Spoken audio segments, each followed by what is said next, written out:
Well, you know, I would like to apologize to my father, to my trainer, um, to my team.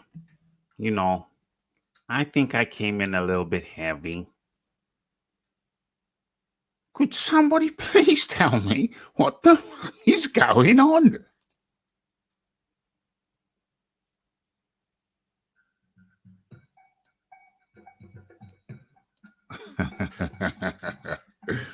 Yes, yes, yes. It's Boxing Talk with Rafi. 75.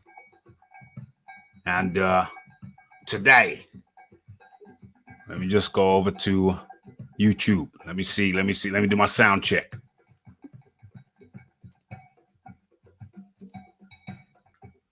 Let me do my sound check. What's this here? Okay. Yes. Okay. That's good. That is good. Okay. So this is Boxing Talk with Rafi, episode 75. And for those of you who have not been here before,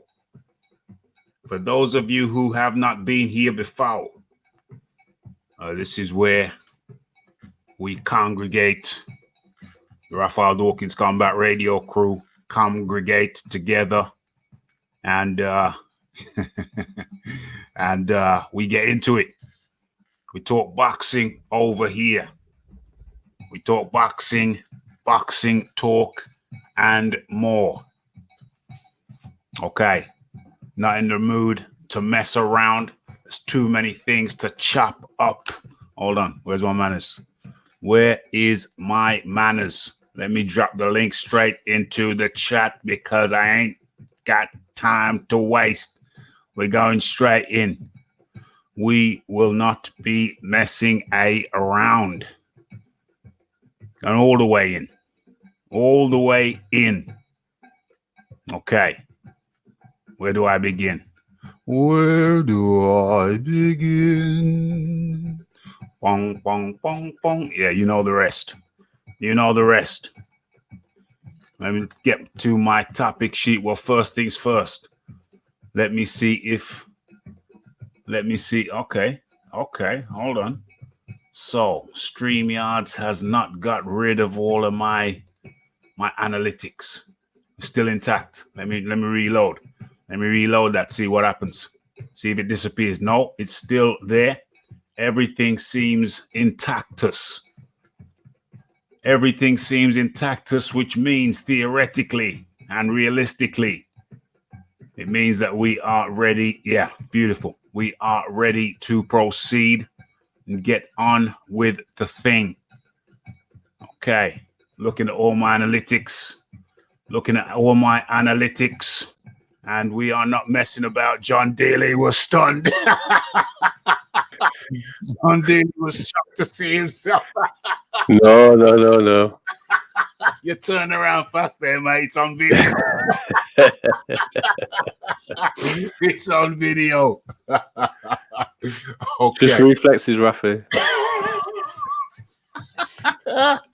Oh my gosh. And the clue. You're looking for two-time. We sorry? I thought you was looking to say two-time. Two-time.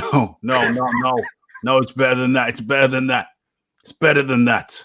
Because we have a man from the Southern Hemisphere.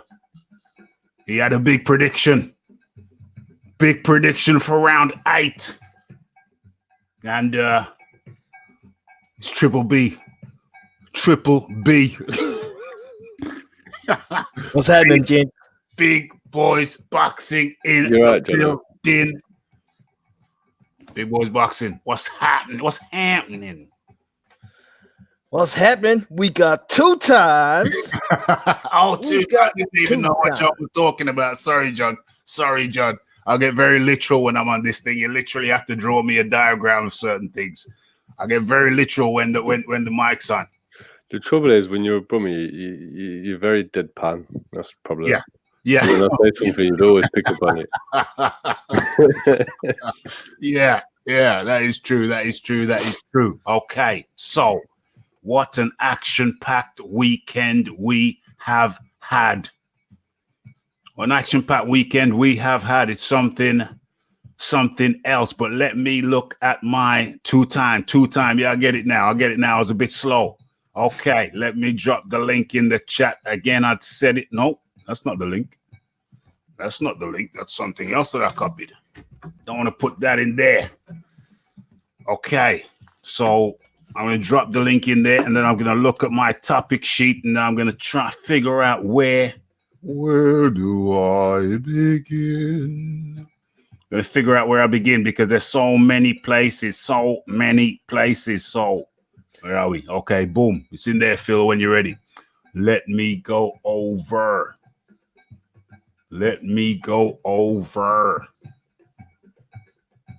Over where? Over here. Over there. Everywhere. Okay, so do we start with the obvious? I think we have no choice. We're gonna have to start with the obvious. We are going to start with the big thing. It's the well, first of all, before I do that, let me do the roll call. Let me go ahead and do the roll call. Okay, so it's Big Boys Boxing. It's the Leighton Evelyn. Hold on, what's going on? Where's Raf? Still dealing with those salty many of our American friends are very salty at the moment, saltier than a 1 kilo bag of salted KP nuts. You know the bomb? Bag. 2 kilo bag. To be fair to our American cousins, I've seen quite a lot of channels happy about the result as well. Sorry, say that again. I've seen quite a few American channels who are pleased with the result as well. Yeah, we do have. There's a significant number who are happy that the landlord is back to collect his rent. Damn. Do you know the origins of the Doberman Pinscher dog? Come on, Rafi, tell us about that. Do you know, Jono? No clue what you're talking about, brother. Do you know the Doberman Pinscher the dog? I know the dog. Jono, you don't know the Doberman Pinscher dog? Nah, man. Did you never watch Magnum back in the day with the big crash? Magnum PI. Yeah. Magnum PI with the Ferrari. Yeah. And the 2 dogs, Apollo and Zeus. Oh yeah. Those are Doberman Pinschers. Those are Doberman Pinschers. And you're thinking to yourself, well, how the hell does this tie in to Clash on the Dunes? Well, the Doberman Pinscher, I don't know how we got to Doberman, but the Doberman, oh yeah, I know. Clash on the Dunes and the Doberman Pinscher. Clash on the Dunes and the Doberman Pinscher. Phil Walker in the building. Gonna give Phil a chat. How you doing, Phil? Come on, with Stas. Oh, yes, indeed. Likewise, same time to you, mate. Okay, so hey man, somebody got to represent for the Hispanics, man. You know, hey man, you're gonna be our. You're going to be our honorary Hispanic today. You're going to have to speak from the Hispanic perspective. So, the Doberman Pinscher and Clash on the Dunes, the landlord, the Clash on the Dunes, the landlord, and the Doberman Pinscher dog. I'll tell you how they're all connected. Mr. Doberman was a rent collector, a landlord, and he needed some security when he went around on his rounds to collect the money. So he developed a dog that would be loyal, fierce, and relatively easy to maintain. And that dog is what we know today as the Doberman Pinscher. There you go. So now you know the landlord, Anthony Joshua, the landlord, Doberman Pinscher, Magnum PI, Clash on the Dunes. They're all connected. They're all connected. Okay, so let's get into it. Clash on the Dunes. Where do we begin? I think we begin right at the top. We begin right at the top. First of all, let's go around the table. One sentence. Who was your pick? Let's start with Phil Walker. Yeah, man. For the first fight, I picked Andy Ruiz, and all the way up until pretty much the first bell, I went on ahead and I went with Ruiz again. I didn't want to back out on him, so I rode with him both times. That was for this fight, the second fight. Yeah, I rode with him both times. I rode with him for the first, and I just said, I'll ride with him again for the second. Okay, so my one word, my one sentence. Sorry, my one sentence response is we're gonna go around again. Don't worry. I wanted Joshua to win, but I was very fearful. I was very fearful that history would repeat itself. I was questioned inwardly, if not outwardly. I questioned whether Joshua could have recovered fully from that embarrassing defeat. I'd have to call it embarrassing. If you get knocked down 4 times, it's kind of embarrassing. However, latterly, when I finally got around to watching some of the fight again, the first fight, I realized that AJ did better than I realized, considering he was somewhat concussed from the 3rd round. And I thought that gave me hope. And I thought, yeah, it's very 50-50. It's very 50-50. I want AJ to win, but I think Ruiz might do it again. So I was kind of on the fence. I was 51-49 on the fence, both ways, flip-flopping. That wasn't very good of me. John D. Lee, what was your pick? Yeah, I got my pick wrong. I had AJ to knock him out. Late rounds. So yeah. I thought AJ could do it late rounds. I thought, what was my pick? Do you remember? Did I settle on a pick? I think in the end you went for it. I have to watch it back on. Subscriber went Ruiz by KO late round. Yeah. I had AJ KO late round. Yeah. I can't remember if you had AJ on point. I think I went with AJ late rounds. That was my final pick, I think. Oh, I thought you went points, but it doesn't matter. Points, anyway. Yeah, points or late rounds. Points or late rounds. It was a legitimate 50-50 fight, and I haven't really got a problem with any one side in either way. Yeah, it was. It was tight. I'm biased. I just sided with AJ anyway. I admit I'm biased. So I was flip-flopping. But I think I settled with the last show we did, which I think was the Friday. I think I settled on AJ late rounds or points. Can't really remember. Jono, Big Boys Boxing. What was your pick? Yo, I had Ruiz stopping AJ in the 8th, just based on what information I had. I didn't think AJ could metamorphosis as much as he did. Mm-hmm. So big credit to him. He's added another huge tool to his toolbox. Yeah, well, let's just leave it there for the time being, because I just want to find out what direction we were coming from. I was flip-flopping. I was all over the place on this one. Didn't know if AJ had his head back. And so that's the first go around. Okay, so now let's talk about the fight now. We know our original stances. Okay, so big question mark to me. Massive question mark.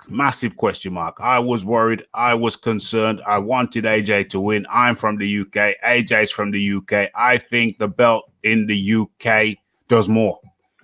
I think it's bigger for the heavyweight division if Anthony Joshua has the belt rather than Andy Ruiz. If Andy Ruiz had the belt, but having said that, and let's not get this twisted, there was this narrative that if Andy Ruiz has the belt, he's going to go and fight Deontay Wilder straight away. No.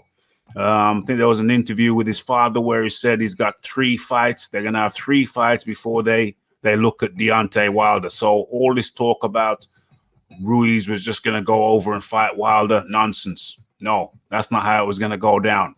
From my perspective, what I saw was AJ walking to the ring again, and I'll call it like I see it. He looked nervous again.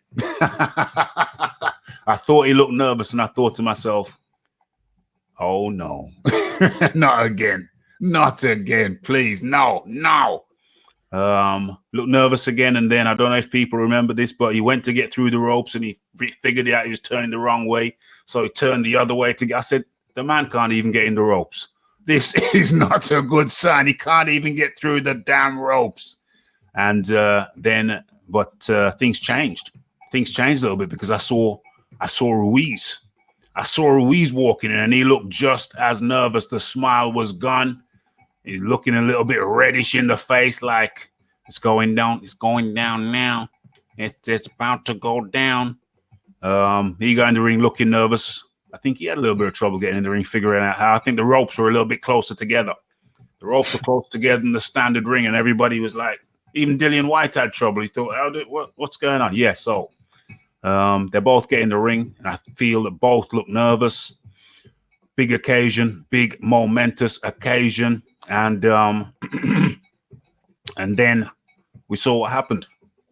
It was like Joshua just knew exactly what he's supposed to do. First round came, and Joshua fought, and I would say a superior way to the way he fought Parker. The way he fought Ruiz just now was the way he would have wanted to have fought Parker, but he couldn't fight that way. It was that style, but it wasn't that efficiency. He couldn't fight Parker with that efficiency. That leads me to say that now he's a better boxer now than he was when he fought Parker. He's a better boxer now, I believe, than when he fought Ruiz the first time. It's not that he couldn't do a lot of the things he did the first time. This time he could, but I think that what the loss has done for him. Oh, by the way, I think that it was the loss did AJ the world of good. The loss turned out to be a blessing in disguise, because I think what it made Joshua do is he had to go away, and he had to go back to the drawing board, question everything. And we've seen interviews since where he said, you know, I've had questions about things. I've had questions, you know, in this thing, you have to know what to do at all times in every situation. And I've had questions. And I've thought, well, shouldn't we be doing some of this? Shouldn't we be doing some of that? And Joshua said that he spoke to Klitschko and other people, but he spoke to Klitschko some time back. And Klitschko said, you know, you should speak to your trainers and make sure that you have input into your training. So you're not just turning up to training and doing what you're told to do. If you have concerns, if there are certain positions that you feel that you want more help with, more help in breaking down and understanding and knowing what to do in certain positions, if that's how you feel, then you really should convey that to your trainers. Training is a joint effort. It's not just a one-way thing. It's not just a teacher telling you what to do. It's also you interacting with your trainer, telling them and liaising with them. So training becomes a team effort. And so I think the AJ that we saw in there sticking and moving very well. Bearing in mind, it's still a work in progress. Still got things to learn. One of the first things that grabbed my attention was that one of the things I've always said about AJ is, where's the parry? There's two things that stand out into my mind that AJ needs, and one of them is a parry. And I think it was in the very first round when AJ parried a Andy Ruiz body shot. And I thought, damn, he's done a parry. There's the parry. And not much later, he addressed the other thing that we talked about. The other thing we talked about was the clinch. Where is Joshua's clinch game? And I remember watching the Joseph Parker fight and saying, damn, he's got no clinch game. He doesn't know how to clinch. The man don't know how to clinch. You know, every now and then Joseph Parker was just off the clinch, just landing a blow. And it happened multiple times. But yeah, now he's clinching. Still needs work on it, but he's parrying and clinching. And what I saw was the jab, flicking out the jab. And everybody on the combat radio will know how much I talked about the lateral movement. I talked specifically about the lateral movement, and it was there. So the parry was there. The clinch was there. The lateral movement was there. And Rafi was a very, very happy camper. So we just talk about what we saw. We're not going to go to the very, very end, but we talk about what we saw, and what we saw with what we saw with Ruiz. What we saw with Ruiz was a man who was, no, forget that. Let's just go with what we saw about Joshua. Phil Walker. Well, I can tell you now, I was real impressed with the improvements that Joshua made as far as his boxing ability. As you mentioned, that style in which he fought in is how he tried to fight against Joseph Parker. Now, he got the job done, but to me, it was a dramatic improvement from that fight to the Andy Ruiz fight. I was more so impressed with his patience, with him actually doing what he needs to do to get the win, not worried about the spectators or people in the crowd, just going in there and boxing the entire fight. I was real impressed with it. As you mentioned all the things that he needed to do to win. He did those things, as you said. He still needs to do a little bit of work on some of those things, but at the end of the day, it was enough to basically, at the end of the day, embarrass Andy Ruiz. He completely embarrassed Andy Ruiz. Andy Ruiz went in there and no, we're not talking about Ruiz yet. That's the next round. We're not talking about Ruiz yet. Just Joshua. Okay. Nah, Joshua, he embarrassed him, man. I wouldn't say it was a master class, but it was definitely a cut above the normal Anthony Joshua. And for me, and I'll end with this, for me, the expectation that we have had for Joshua, me personally, I've had for Joshua after the Vladimir Klitschko fight, is basically what I seen against Andy Ruiz. And I'm glad he lived up to the expectation on last Saturday night. Yes. I have to agree with that. The way he fought Ruiz was the way I think he wanted to fight Joseph Parker, but he wasn't there yet. The people say Joseph Parker fight was a bit of a stinker. I must confess, it's not a fight that I've ever watched back. I've watched it once, and that was it, once and done. I wasn't inclined to watch it again. It wasn't scintillating to me. He got the job done, so I congratulated him for that, but it was not a scintillating effort. I think this version of Joshua, what we saw him do to Ruiz, that's what he wanted to do to Joseph Parker. So I think he definitely has improved. John D. Lee. So for me, the biggest question was actually Anthony Joshua's mental toughness, because that seemed to be what all the boxing people were saying was going to be most difficult about the immediate rematch. Is he going to have flashbacks when he gets hit? How is he going to cope with the pressure? The pressure was ridiculous. No matter what anyone says, if AJ had lost that fight, who's going to want to fight him when he's come back? If he's actually, I think he would have stayed in boxing personally, because I believe him when he says it's what changed his life, and he likes the discipline. So he sees it as a way of keeping himself on the straight and narrow. I think the difference between him fighting on the back foot in this fight and the Parker fight, apart from Parker's attributes, because he's got much faster feet than Andy Ruiz, AJ landed the right hand as well. So in the first round, and I think this is something that a lot of people are overlooking, AJ busted Andy Ruiz's eye with the right hand, and I think that made Andy very cautious about coming in as well. That was a beautiful shot. Yeah, it was a lovely shot. It opened up immediately. It was beautiful. Yeah. So I think that made Andy more cautious for several rounds until he realised he was so far behind on the scorecards. He had to try and do something. But even then, to me, he was more careful. All the things that you've already mentioned, Rafi, were good. It was good to see AJ doing them. Are we just talking about Joshua, or do you want to talk about Ruiz? Joshua this round, and then we'll come to Ruiz. The other thing that I think has been overlooked quite a lot as well, besides the improvement in the gas tank and how fluid his feet were, AJ got clipped a few times. There's a time where he stuck his tongue out at Ruiz.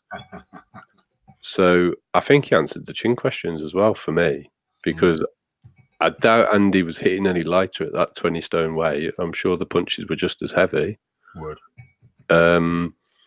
I had serious question marks about why everyone doubted his chin after Vlad, one of the most proven right hands he'd survived when other people hadn't. But I think he ticked the gas tank, the footwork, the fluidity, and the chin in this fight.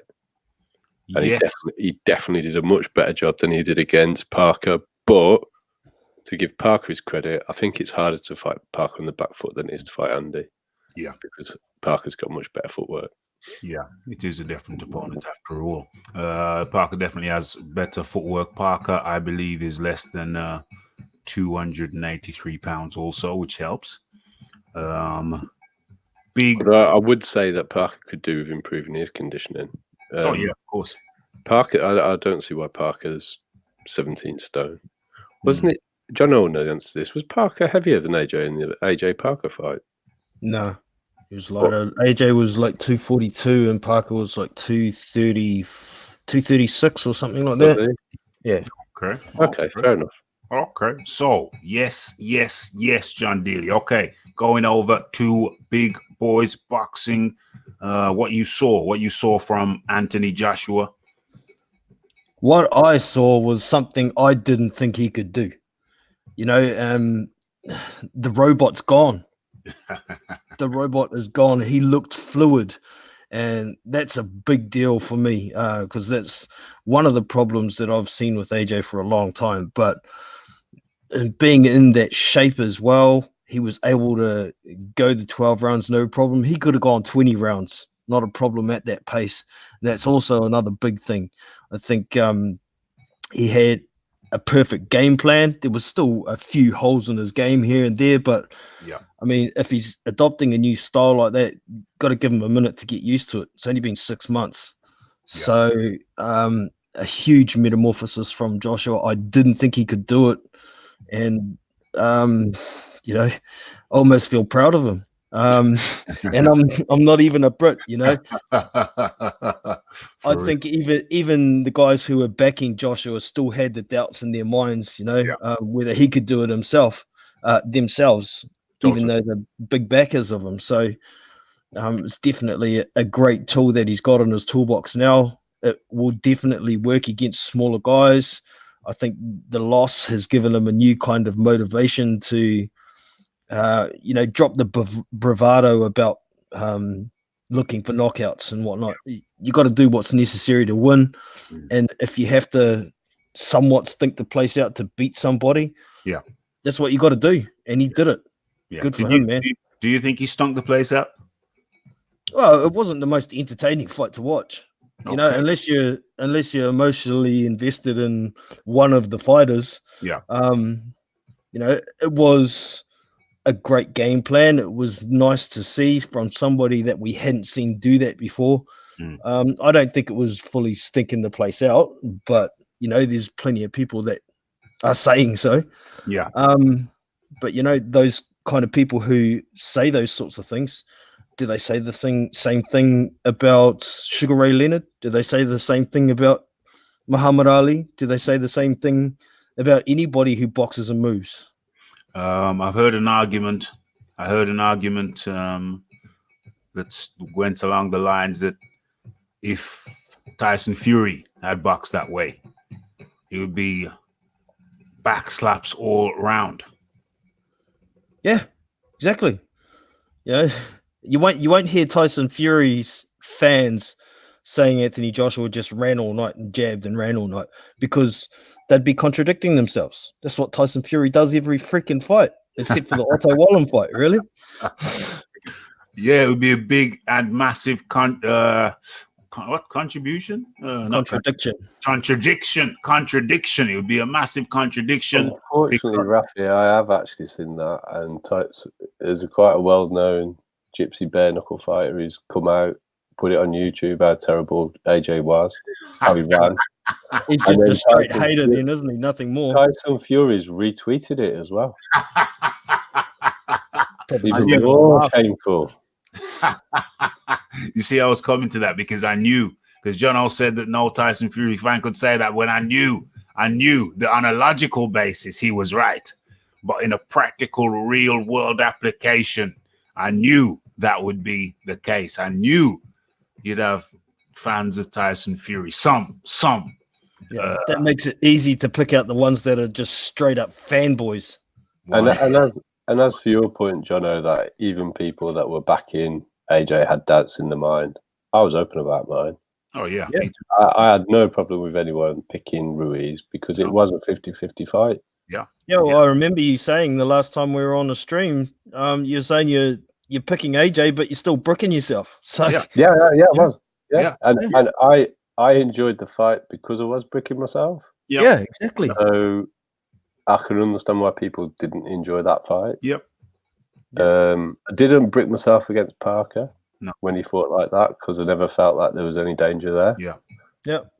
But with Andy, I thought there was real danger. I still think Andy's a good fighter as well. Yeah. Oh, he is a good fighter if his opponent doesn't have good feet. Yeah.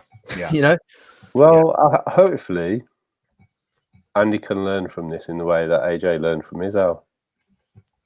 I think one of the best things to come out of this fight is hopefully moving forward we'll be past the Mayweather era of you've got to have an O to be any good.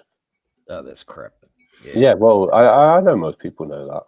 Yeah. But, I mean, if you look at the heavyweight landscape, I ain't got Rocky Marciano as my number one heavyweight of all time. I doubt anybody else has. Nope. He's the only one who kept his own. Yeah. So, talking about... Oh, actually, let me just get through a few of the comments here. Let me go back a little bit. Your device is not connected, apparently, Leighton Evelyn. Let's try again. Leighton Evelyn in the building. I can see you, Leighton. That's a nice cap you got on there, Leighton. Nice cap. Okay, Leighton. So, your analysis of your thoughts on Ruiz when you saw Ruiz go in there, you saw Joshua go in there, you saw Ruiz. What we're on Ruiz? 2-6. Yeah. Okay. We're on Ruiz. I'm talking. Can you hear me, Raf? I can hear you loud and clear. And you nice quiet background as well. You've packed the kids off to the bed. Good man. It's bedtime, school tomorrow. So we're talking about Anthony Joshua came out with shades of Ali. Well, yeah, carry on. I'll be honest with you, I was nervous, mate. I was nervous all the way to the end, like, do you know what I mean? Yeah, totally. I was nervous. I stopped being nervous. I was nervous, I guess I was nervous all the way through as well, but I was impressed. I could see what Joshua was doing, and I was impressed. I saw the lateral movement, so I knew he was doing the right thing. But then I saw Ruiz. And he was always behind the game, Leighton Evelyn. Yeah, I was nervous all the way, Raf, all the way, right to the end. But do you know what? Fair play. Joshua impressed me, mate. I mean, impressed me. Yeah. He done a masterclass, mate. That's obviously added in him. He was an Olympic gold champion, mate. Do you know what I mean? You don't learn to box like that. You're Olympic gold. Do you know what I mean? Yeah. But he's never shown it before, and that's what impressed me so much. And for me now, how much he learned from there. Yeah. I got a feeling he's just going to keep improving. And I think give him another year, he'll be untouchable. No one will be able to stop him. No one at all, mate. Yeah, that's what I was saying. I was saying that the loss was probably the best thing that happened to him. Definitely. Because it forced him to go right back to the drawing board. It forced him to question everything. 100%. Everything. And as a consequence of that, he just had to. He seems like he's questioned everything, and he's come back as a technical. He's come back as a technical boxer. Well, Raf, he's always had it, mate, but it's just not shown it. Exactly. His analysis, I could see his analysis and trying to make the right move at the right time. He seems like he was drilled in training impeccably. Phil Walker. Anthony Joshua, it seemed, was drilled in training impeccably. Phil Walker. Phil? Yeah, my internet's kind of fading out. Ralphie, come back to me. Okay, no problem. Yeah. So where we looking at? Yeah, go to Big Boys Boxing. It seems like he's just gone back to the drawing board and rethunk everything. That's my analysis. Big Boys Boxing. That's my hypothesis. That's how it looks. It's kind of forced to in the short fat. He knocked him out the first time. You know? Yeah. That plan obviously wasn't going to work. He couldn't stand there and trade with him. I think the injection of Vladimir Klitschko in the camp and what's his name? Is it Angel Fernandez? As well, had a huge impact. And Joshua was able to relate and take on the experienced heads, their opinion of what he needed to do. I mean, for most of us, it was no secret what we thought he needed to do. It was more of a question whether he could do it, but he's been head down, bum up in training, working hard, and it's paid off. So awesome, man. Awesome. Yeah, absolutely. John D. Lee. Seems like Anthony Joshua's gone back and into training, and he's taken it with the absolute utmost of seriousness. Seems like he's been drilled to perfection. He knew what he should have been doing every single step of the way. Yeah, I mean, I didn't really doubt that he would go back and train like that, and he was posting it right from the beginning. He's made some really interesting comments on the Bunsen Costello podcast. Yeah, you said that to me. That was good. Yeah. Did you see all of that? I read all. Well, I heard. Did you hear what he said about his health? Yeah, I did. He's looked at everything. Yeah, he was suffering. He was low energy during the first. There was something up with him, and he actually said he's had an operation, but he won't say what it was. Well, he was in the first fight. He was low energy, and he thought it was just due to the training schedule, and he just carried on, went through with it. But he actually, after the fight, he actually got checked out, and there was something wrong with him. He didn't specify what it was, but he said he got it sorted. So he got sorted out, and then during this fight, he actually had an operation, and he wouldn't specify what area did he have operated on, but he had an operation, and he said he was put him out for 2 weeks during the prep for this fight. But he said because of the fact that he'd started training so early. Back in, and I got the hemorrhoids. It was Raph, hemorrhoids. Because he started training so early, those 2 weeks out didn't have an ill effect. He said that was the benefit of going straight back into training. But I also don't think he would have looked into it if he hadn't have taken the L. Yeah, exactly. He might have just thought, I was just. So, I mean, along what you were saying about the L doing him good, I think it's been good across the board. He's taken it so well in that he never gave any excuses. Yeah. This was something that Bunsen Costello had really had to prize out of him. He didn't really want to talk about it. And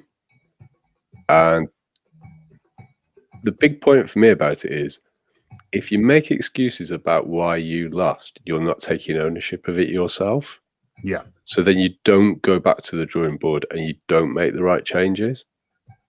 So because he took ownership and he said, Andy was a better man, I lost because it was my fault, he then makes it easy for himself to say, so what went wrong? I need to address those problems. I need to work on them and come back better. And that's what he did. Yeah, indeed. Who's next? Phil Walker. AJ seems like he was drilled very, very well in training. Exceptional preparation.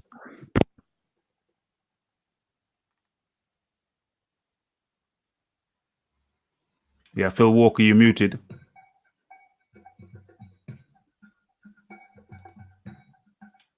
Okay, so Leighton Evelyn. Looks like AJ was thoroughly drilled in training. Seemed like he had excellent preparation. Yeah, well, he brought in our new trainer, Angel. made a hell of a difference. You can see the videos were going out. He's running up hills, doing everything. You can see he's had the spark, he's had the hunger back in his life, like, to do something. He's changed everything, mate. Masterclass, mate. Masterclass, complete masterclass. I don't care all these salty Americans saying he run. Masterclass. He could mix that up against Deontay Wilder. Fury, oh, mate, he'll kill him. He'll walk through Fury. I'm telling you. After this fight now, I've got so much respect for AJ. Unbelievable. Unbelievable, mate. I swear to God, Raf. Very, very impressive on the part of Anthony Joshua. Very impressive. And so now we have to talk a little bit about and two-time. And now we have to talk a little bit about Andy Andreas the Ponce Ruiz. He came in heavy, 283 pounds, 16 pounds heavier than B-Fowl. 283 pounds. I saw that, Wayne. I watched that live. I think it was in my lunch hour. I watched that live, and when they said 283, I said, you have got to be having a laugh. And then immediately after that, saw a lot of the American channels saying it's a strategy. It's a strategy. He's done that so he's coming heavy. He's looking to take out Anthony Joshua quick. He's just going to walk in there like a Sherman tank, seek and destroy like Terminator with all that extra blubber. That was the narrative. Apparently, he had weights in his tracky bottoms. He had a secret compartment in his shoes. He wasn't wearing trainers or sneakers. He was wearing boots, apparently. His sombrero weighed 5 pounds. His phone weighed at least a pound. And so Andy Ruiz came in deliberately heavy. That was the argument. And it defied logic. It defied all logic.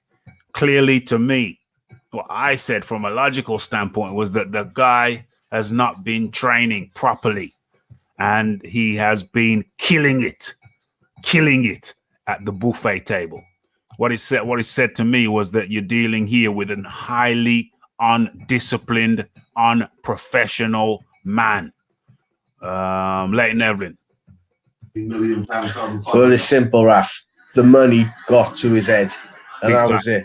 He thought he was something special, believed what all the PBC was telling him, that Joshua's nothing, you're special, you're this, first ever Mexican heavyweight in the world. Mate, you had one fight and what have you done before that? Nothing. Too much money gone to your head. It's like you see anyone. Too much.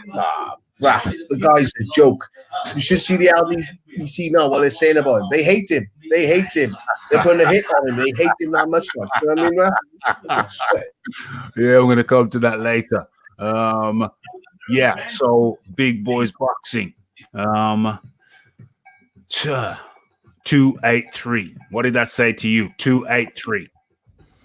283. I initially thought, that's a bit heavy, but I'd known Andy Ruiz. He's been in the ring heavier than that a long time ago. But I did think, it's possible that there could be more muscle under those fat rolls. Okay. But honestly, I don't think the weight affected him that much anyway.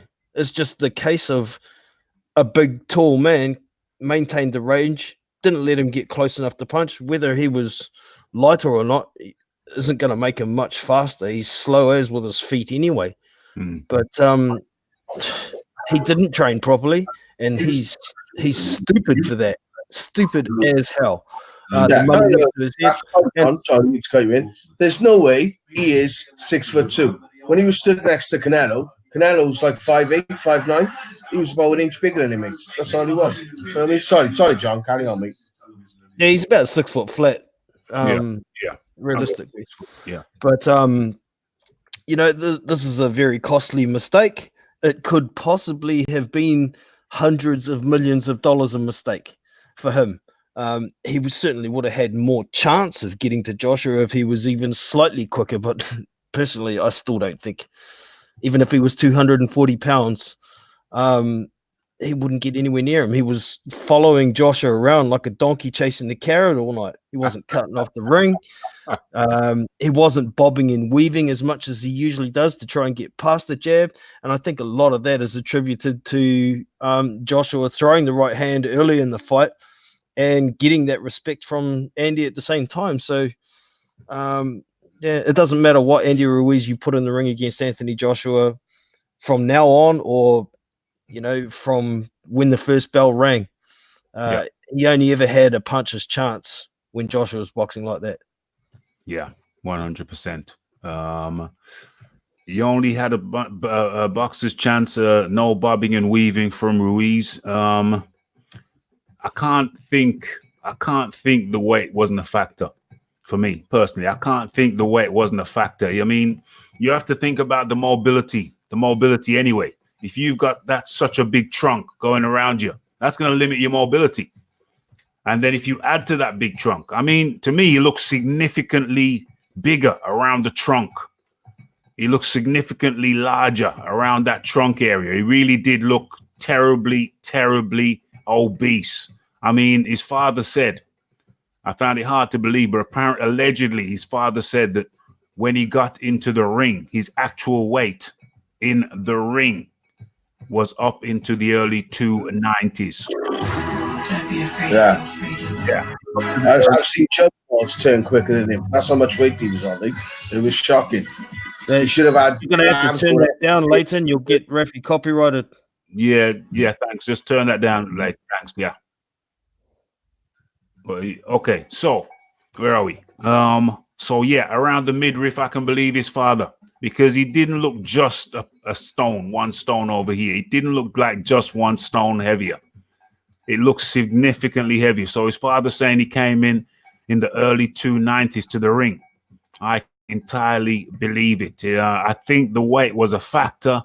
The mobility he wasn't moving his upper body, and I think it was definitely a factor. John D. Lee. I actually think the weight was tactical, personally. I think this is all just excuses coming from Andy Ruiz. I think he got gassed up on the idea that AJ couldn't live with his power. And then he was going for power again, because I've seen all the interviews with his father. Yeah. And they've all confirmed that Andy did actually lose weight, and they chose to put it back on again. Who said that? His father said it. I'm pretty certain Manny Robles has said it. I've watched quite a few of the post-fight interviews with his dad. Hold on. So you have seen an interview with his father? On Boxing Social. Yeah. With Senior. Yeah. Saying that Andy Ruiz did lose weight during the camp. Yeah. And that he intentionally put it on again. Now, his father's saying it's because he didn't train properly or wasn't taking it seriously. But I'm dubious, because all through the week, Andy's been saying everyone's got a plan so they get hit in the face. Yeah. He was so confident in his power and that he was going to blow AJ away. And I think he believed all of the robotic stuff that AJ couldn't move. He was a big stiff idiot type of stuff. Mm. And that is the most fluid we've ever seen AJ. Yes. But everybody forgets AJ can actually run the 100 meters in under 11 seconds, or he could. Yeah. He's done it. Yeah. So he's a naturally quick person. Mm. He doesn't make it fluid though, being able to run fast. No, but what it does do, if you work on it, which he clearly has done, you've got a clear foot speed advantage over Andy Ruiz. Oh yeah.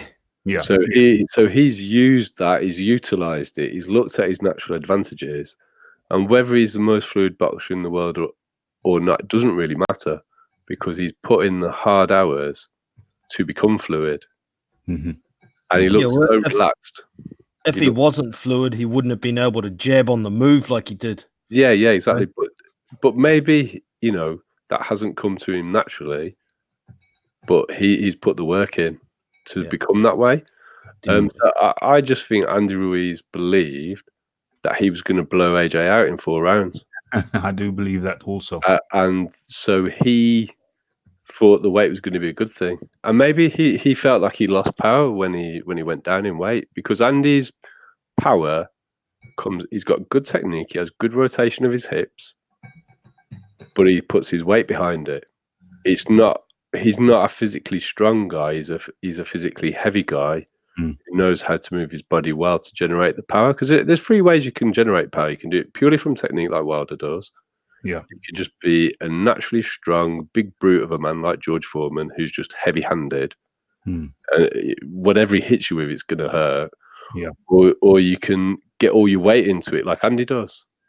You know, there isn't just one way to have power. And I think it was tactical, and it was the wrong tactics. AJ got the right tactics. He worked on lateral movement, boxed him on the back foot. Andy got the wrong tactics, went for power, and it didn't work for him. Yeah.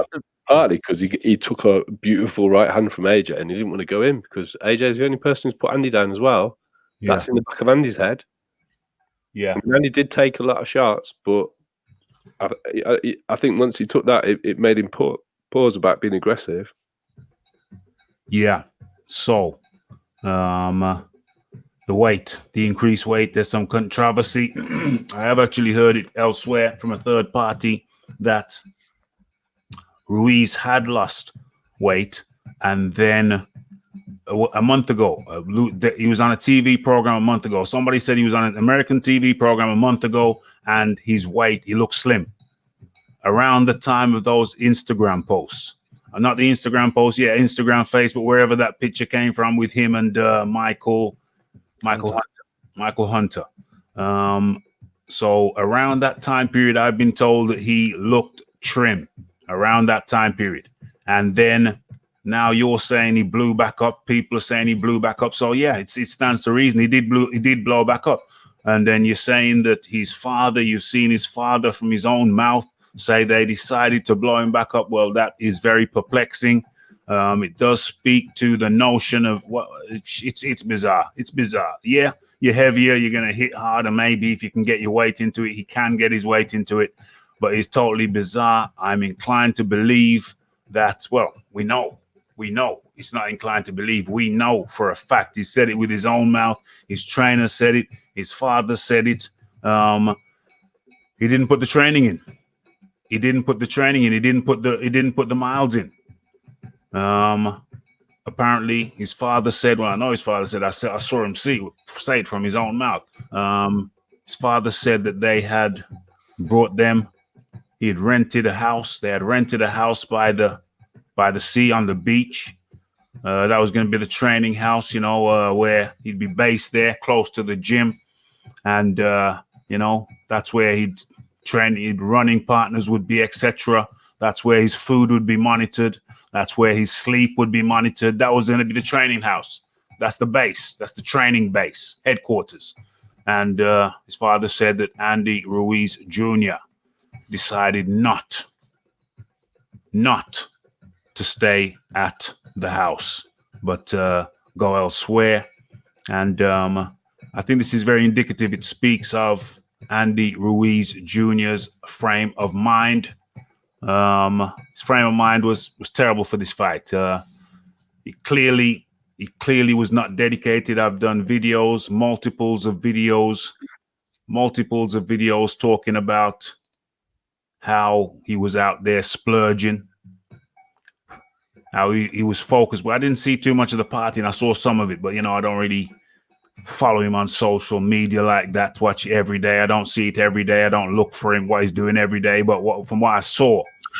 Yeah, Raf, by all accounts, he was at a fight party on Wilder's fight, and they were all supposed to be drinking, food everywhere, pizzas, the lobby. Do you know what I mean? And what was that, 2 weeks ago? 2 weeks ago? And you're in for a fight night. Yeah, I heard that. And he's also got a little mini documentary series with some other guys.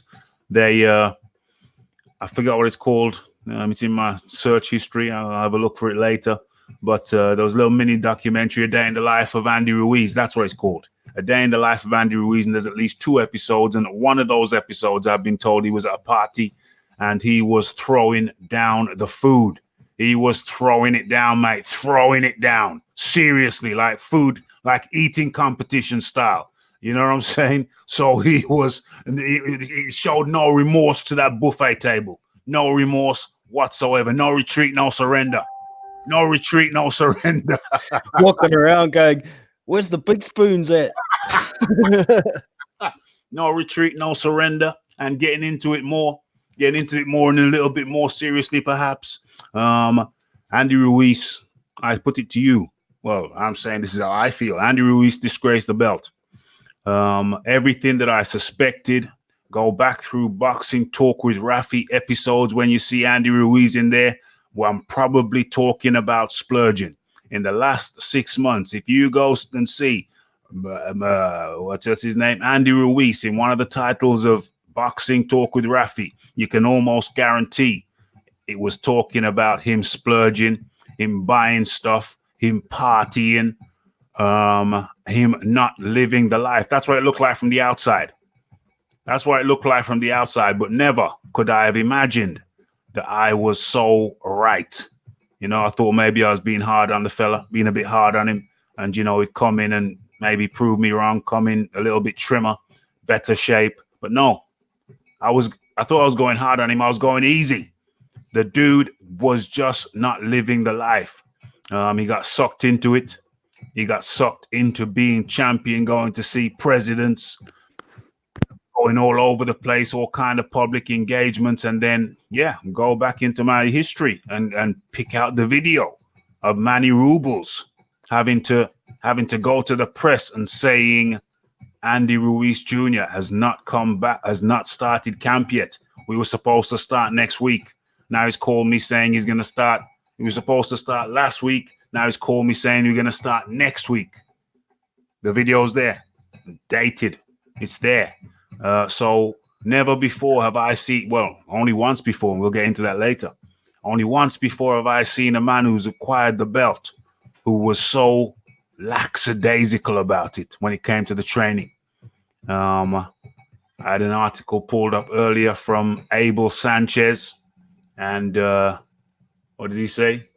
He said, I had something pulled up by Abel Sanchez, and he said, yes. No, beep. Yes, we've got a crew. We got crew. we got our friend Beeb is on. How you doing, Beeb? Doing good, buddy. How's it going?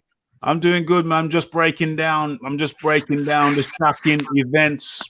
shocking events of I've been doing videos and live shows, and when in the last few months, and whenever Andy Ruiz was in the title, you can go back and check, but it was almost invariably talking about what he was not doing.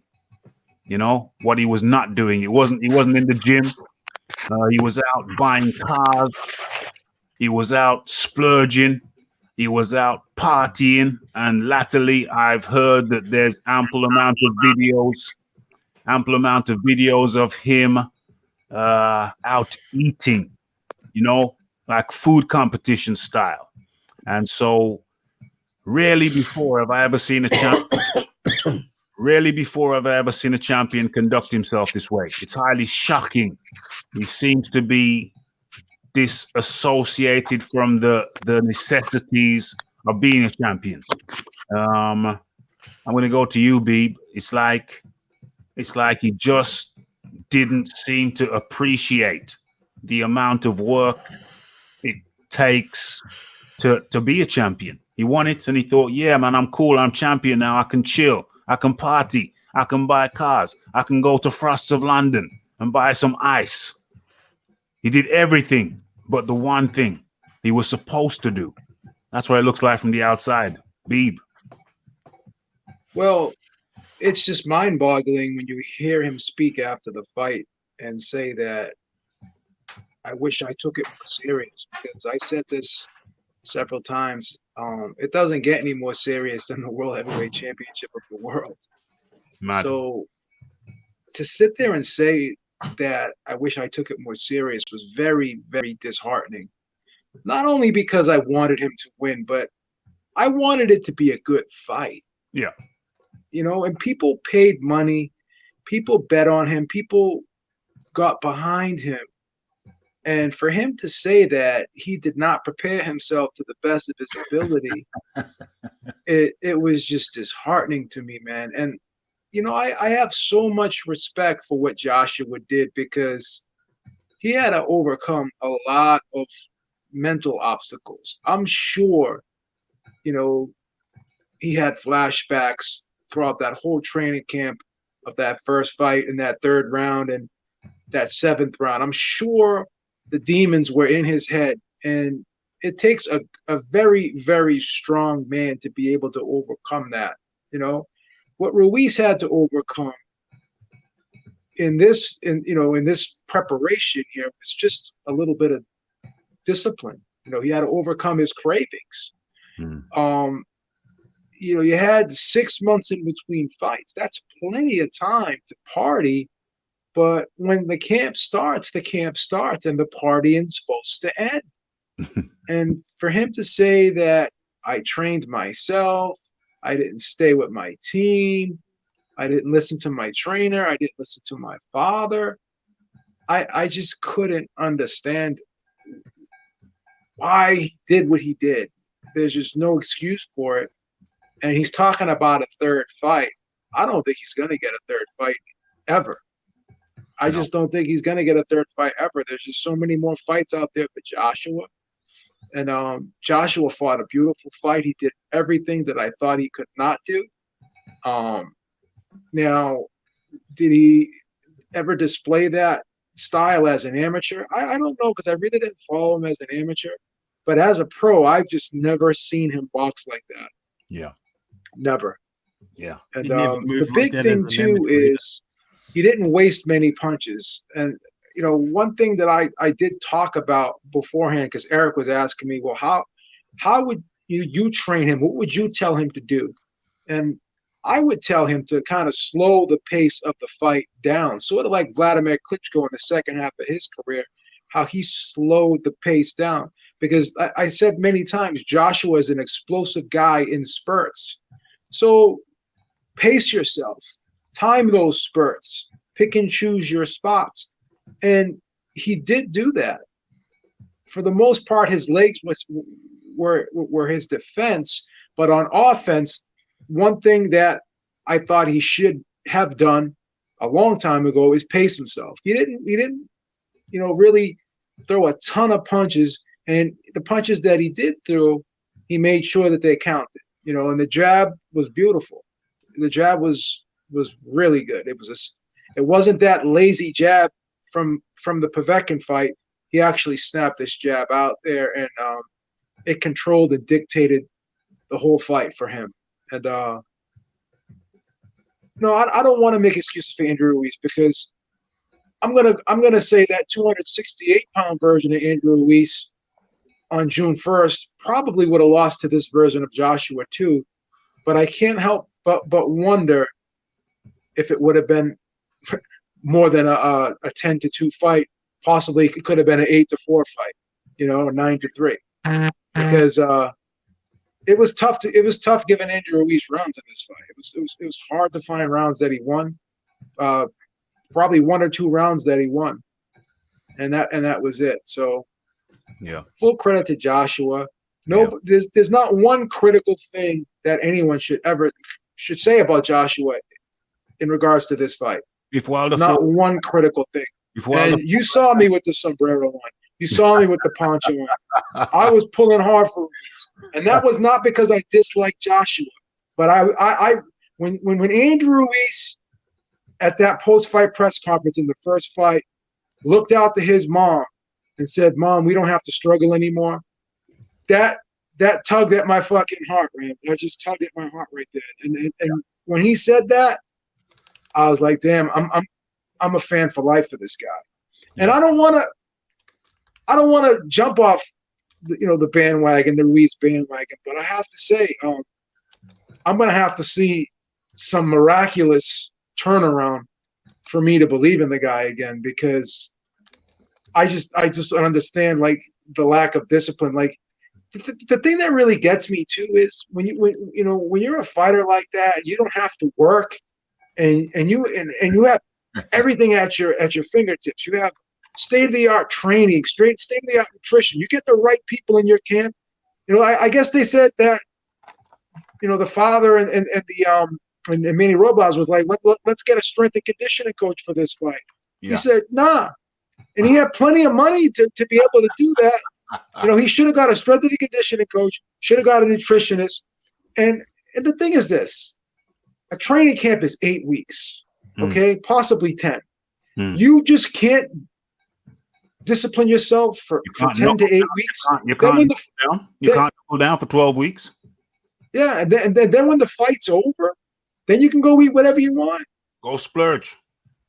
You know, but you can't like discipline yourself just for this one camp. You know what I really think, and I think you touched upon this. I really think he underestimated Joshua. I really think he was listening to everyone that said that Joshua was like mentally done, that he didn't want it anymore. I think he was reading all those headlines. Oh, Joshua shouldn't have taken this rematch.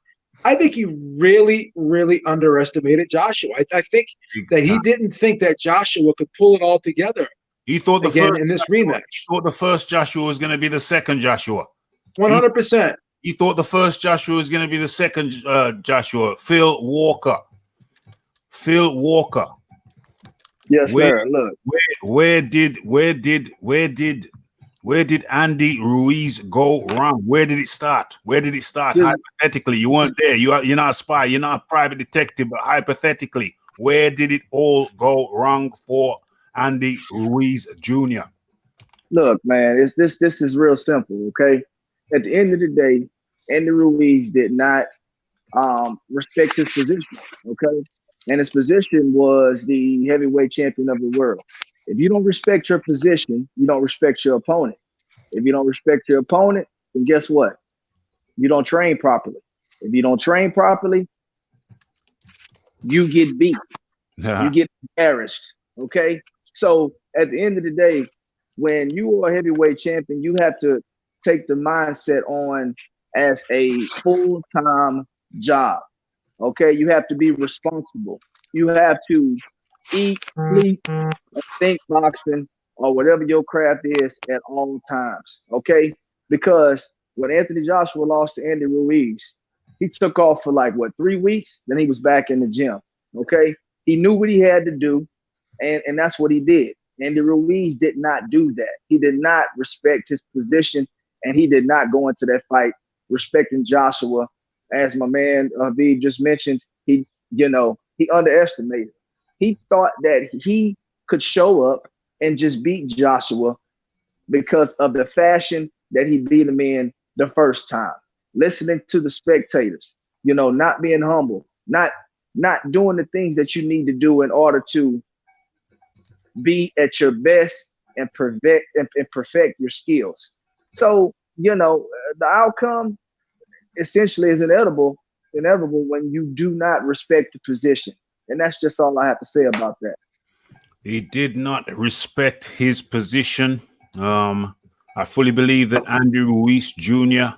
enjoyed the championship. They say money changes people, and money and status certainly appeared to change Andy Ruiz. He was living the high life. Both his father has said he was out partying, eating. I don't know about the drinking, but whatever. And he just believed that he had Joshua's number, and he didn't have to do much to go in there and knock him out. But more than that, let's get deeper than that. Let's not skirt around the facts. Andy Ruiz Jr. has a reputation, said Abel Sanchez. Abel Sanchez said it's a question of getting him in the can Manny Robles is a great trainer, but can he get him in the gym? Can Manny Robles get him in the gym? So that suggests to me that Andy Ruiz Jr. has a bit of a reputation for not loving the training. He's not a lover of training. And we're going with that. We're going with John D. Lee. Well, I mean, the not loving the training is fairly obvious because ultimately Andy should be a cruiserweight, really. Yep.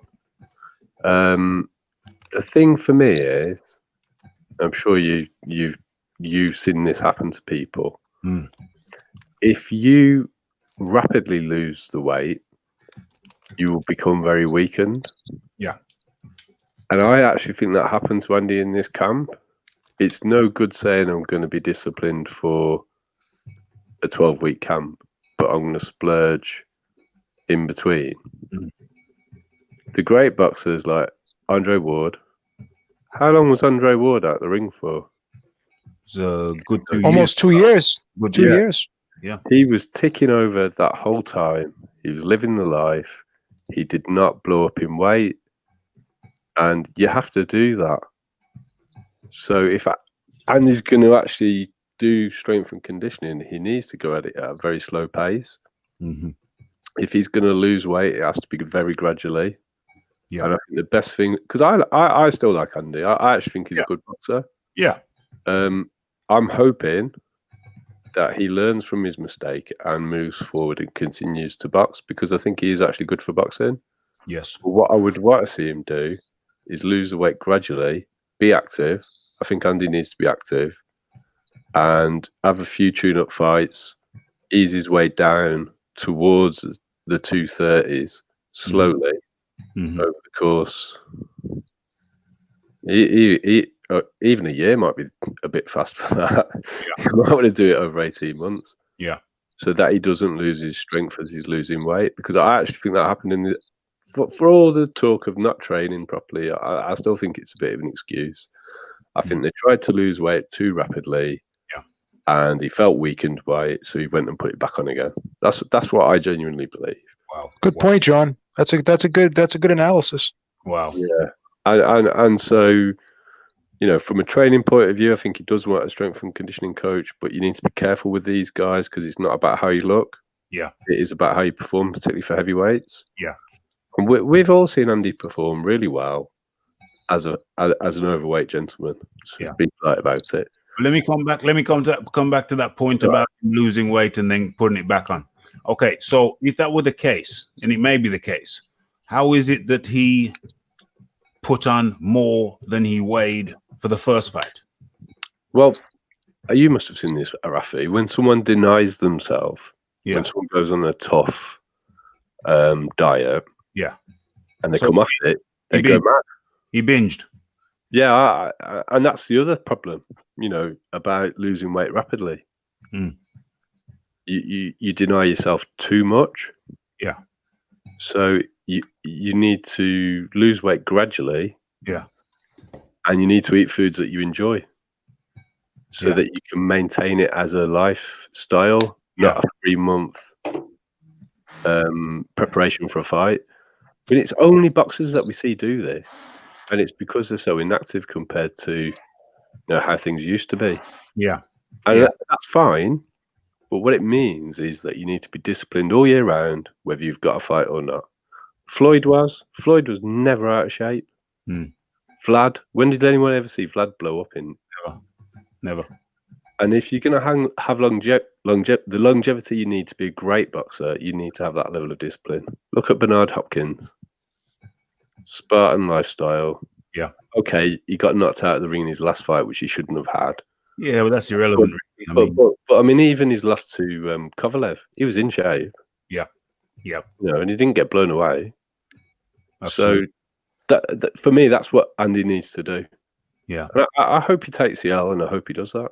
Yeah, but I want to get back to that point about him losing weight and then putting it back on fast and ending up 16 pounds over. So anyway you cut it, if that is the case that he did lose weight, but he felt too weak, so he put some weight back on, it was still ill-disciplined for him to end up 16 pounds over where he was in the first.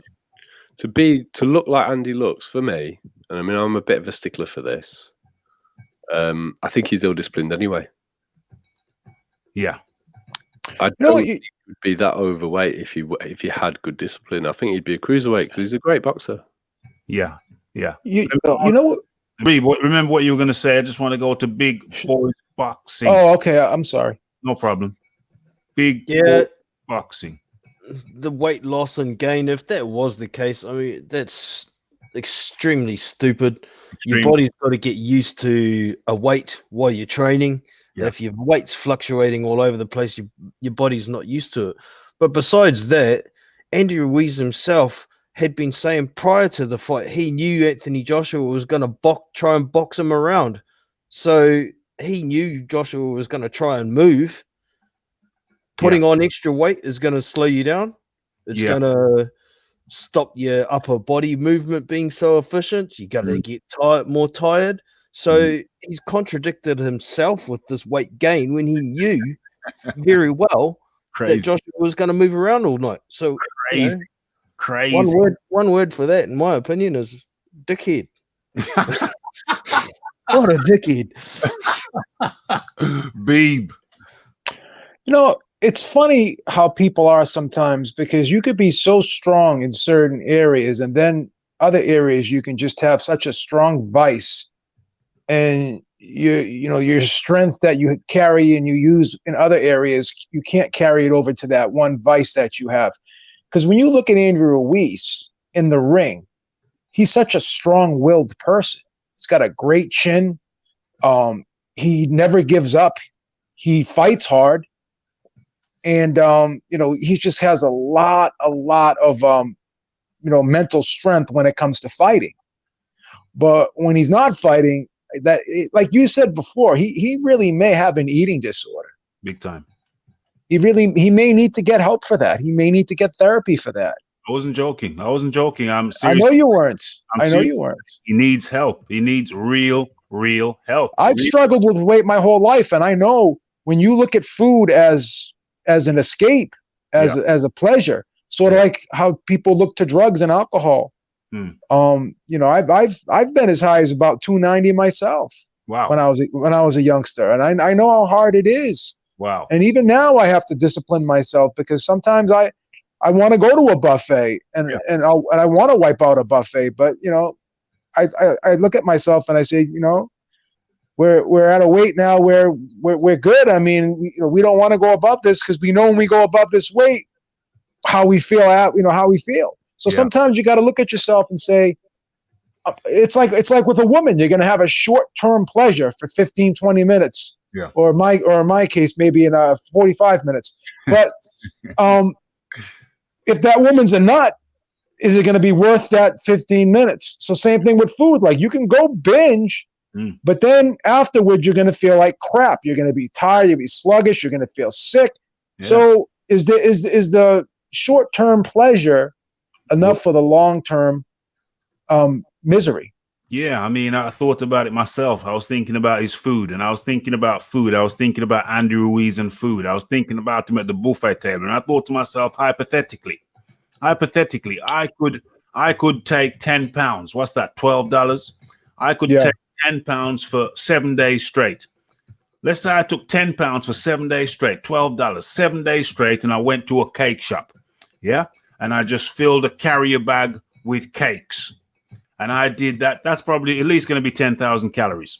Right. So that's 3,000 or that's 7,000 calories more than I need. That's excess. Each pound is 3,000 calories over what you need. So what's that? 7. That's 7, 14, 21, 28, 35, 42, 49. So over the course of 1 week, what's that? 49. What's 49? Those are 49. Oh, that's 49,000 calories. 49,000 calories. What's that? So how many pounds is in that?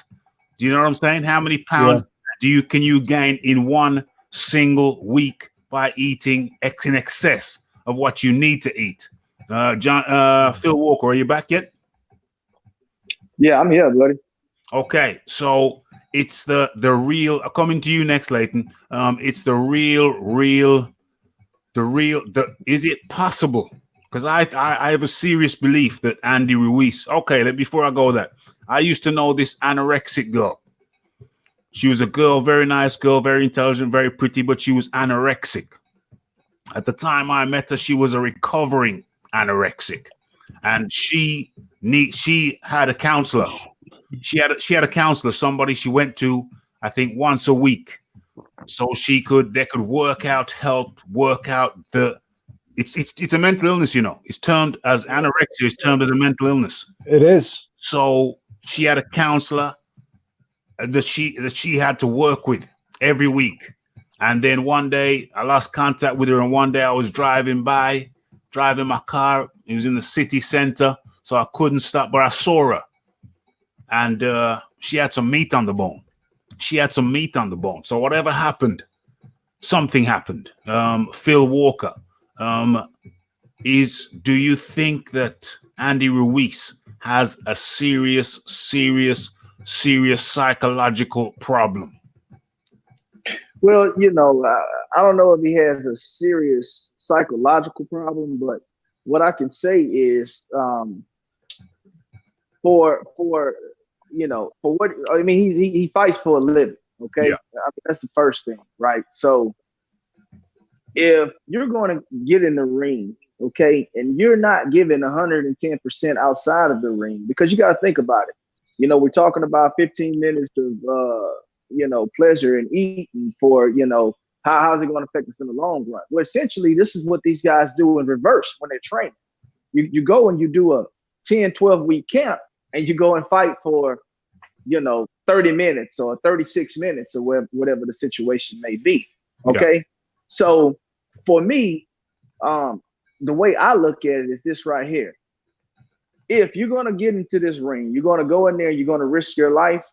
I think it has to be something wrong with you if you're not doing what you need to do outside of the ring. Because myself personally, I'm a fighter, okay? Yeah. And if I'm not 100% and I know I've been, bullshitting and training, or I haven't been doing what I'm supposed to do, I'm not getting in the ring. And guess what? The people around me are not going to allow me to get in the ring, because that's why you put people around you to help you. Okay. Yeah. So at the end of the day, I don't know if he has a psychological problem when it comes to a eating disorder. We all know that the guy loves to eat. I mean, it's evident within his size, and we see it. He posts these things on social media, so we know he has an issue. Now, we also know that he has had camps where he's come in lighter. So we know he can do it, right? So because we know he can do it, I'm not going to say it's a disorder just yet, okay? But I do think it is something wrong with him if he's going to get in the ring with one of the, best fighters in the world, and you didn't give 110% your entire camp. To me, that's just ridiculous, because one shot can knock you out, and one shot can also kill you. And that's just the way I feel about it. Yeah, that is for real. Okay. So moving on from that now, I think we'll go around the table to wrap this segment up. The Andy Ruiz versus Anthony Joshua segment. And my final thoughts on this particular area is that Andy Ruiz, I feel that he has a very serious problem. He has a psychological problem, much like an anorexic person needs to see a counselor. I firmly believe that Andy Ruiz needs to see a counselor. And let's go beyond boxing. Okay, so if he's turning up for fights at 283 pounds, what is his walk-around weight? That means his walk-around weight is in excess of 300 pounds. So let's look at this from a human angle. Looking at this from a human angle, Andy Ruiz is morbidly obese. Now, I know there's controversy and there's issues. Some people carry more lean tissue, so therefore that alters the BMI. I know that. I'm aware of that. But nonetheless, we're talking about the most dangerous fat for a man is the fat around the midriff. When you got that bloated midriff and those love handles, that's the fat. That's the dangerous fat. So it don't matter how much lean tissue he may have. Once you've got that excessive visceral fat, once you got that fat around the liver, kidneys, when your liver and your kidneys are floating and swimming in a sea of fat, you're high risk. Andy Ruiz is a high risk fat male. What does that mean? It means he leaves himself open to diseases such as diabetes. With all that weight he's carrying, it leaves himself open to diseases like arthritis, conditions like arthritis, high blood pressure, which people underrate. That thing left untreated can kill your kidneys. Now that's dialysis. That's a dialysis machine. That's what do you call it? Transplant. You know, your transplant risk. So even stepping away from the boxing, looking at this from a human angle and perspective, any way you cut it, Andy Ruiz is in trouble. Andy Ruiz as a human being is in trouble. Andy Ruiz needs therapy. I'm not being sarcastic and I'm not trying to be funny. I'm being 100% serious. Forget about the boxing for a while. Andy Ruiz needs therapy. And more than that, the father, the sons will look at the father and the eating habits. You know, what's the wife cooking? What's going on? Is it outside of the house? Is it inside of the house? Then now you have to look at what are you inflicting your condition by your eating patterns? Are you inflicting that on your children? Are you condemning your children who see you eating in a particular way? What are they going to do? They're going to most likely eat the same way as you. So it's a health time bomb. Andy Ruiz is a health time bomb, going beyond the boxing, looking at this from a human perspective, a human angle. This just ain't good. Makes me feel uncomfortable. Lowering his life expectancy. It's just a bad scene all around. So that's the human angle. And I think I dealt with the human angle first because it informs everything else. It influences everything else. It's because of that disease. I'm saying it now. Andy Ruiz has a disease. Whatever anorexia, if that's a disease, it's a condition. Okay, it's not a disease, it's a condition. Andy Ruiz has a has a life-threatening condition. The condition Andy Ruiz has is a life-threatening condition. If it doesn't kill him, it'll shorten his life. If it doesn't shorten his life, as well as shorten his life, it can give him high blood pressure, untreated kidney disease, diabetes, arthritis. This is a very, very, very serious thing, ladies and gentlemen. That condition he has, that informs everything else. That condition he has, the eating addiction, stopped him training. The partying, and then the status raise. The status raise only accelerated everything. Andy Ruiz has a condition, an eating condition, which is termed as a mental condition. When you have that eating conditions, you have to see a counselor. Yeah, so now think about it. This condition, eating condition of Andy Ruiz, it affects other areas of his life. Makes him not want to train. Makes him lethargic, maybe. This is hypothesis. He's lethargic. And is he lazy? Is Andy Ruiz lazy? David, is it David Bryan? I'm wicked and I'm lazy. David Bryan, I think he sung that song, I'm wicked and I'm lazy. That just keeps popping in my head. Because if you can't bother to go to training, then you're lazy. Surely you're lazy. Is he too lazy to be a champ? Is Andy Ruiz too lazy to be a champ? Is he just chronically lazy? Is he just a chronically lazy guy? Abel Sanchez said, yeah, Manny Rubles is a great trainer, but can he get him in the ring? Can he get him in the ring? Can he get him in the ring? He's chronically lazy. Doesn't have the work ethic of a champion. Andy Ruiz does not have the work ethic of a champion. And Anthony Joshua does. Big difference. Big improvements from Joshua. Decline from Andy Ruiz. But can Andy Ruiz come back? We're going to round it up on that. First of all, yeah, I think that's how we're going to round it up. We're going to go around the table. Can Andy Ruiz come back? Leighton Evelyn, it's you. Yeah, Raf, he could definitely come back. Listen, the guy punches like a mule. He can fight near enough anyone. You put him in there, I think he knocks out near enough everyone. I reckon he knocks out Wilder. Put it that way, I reckon he do knock out Wilder clean. But whether PBC push him in with him is a different matter because he's got no belts now. There's no way they're going to risk it. But it's how they recycle him. Because at the end of the day, no one's going to want to fight him. No one's going to want to fight him at all. He's that good. Like, he is that good. But whoever let him put on that weight, I can't even tell you, mate. Why would they let him put on that weight? 20 stone, ridiculous. You know what I mean? Because I think if he wasn't as fat, I think he'd be a middleweight. If you took all his fat off him, he'd be a middleweight. Because he's not a big guy, but he punches like a mule, I've never seen no one who can take a punch and give a punch like him, mate. That's the thing he's got going for him, and he got fast hands. Joshua showed you the blueprint how to beat him, but can other boxers do that to him? That's the thing. Yeah. Moving around the table, John D. Lee. Yeah, I think Andy will come back. I think he can come back. There's lots of people I'd like to see him fight. I think he needs to lose the weight, but I don't think he should rush at it or just end up in the same cycle again. Yeah.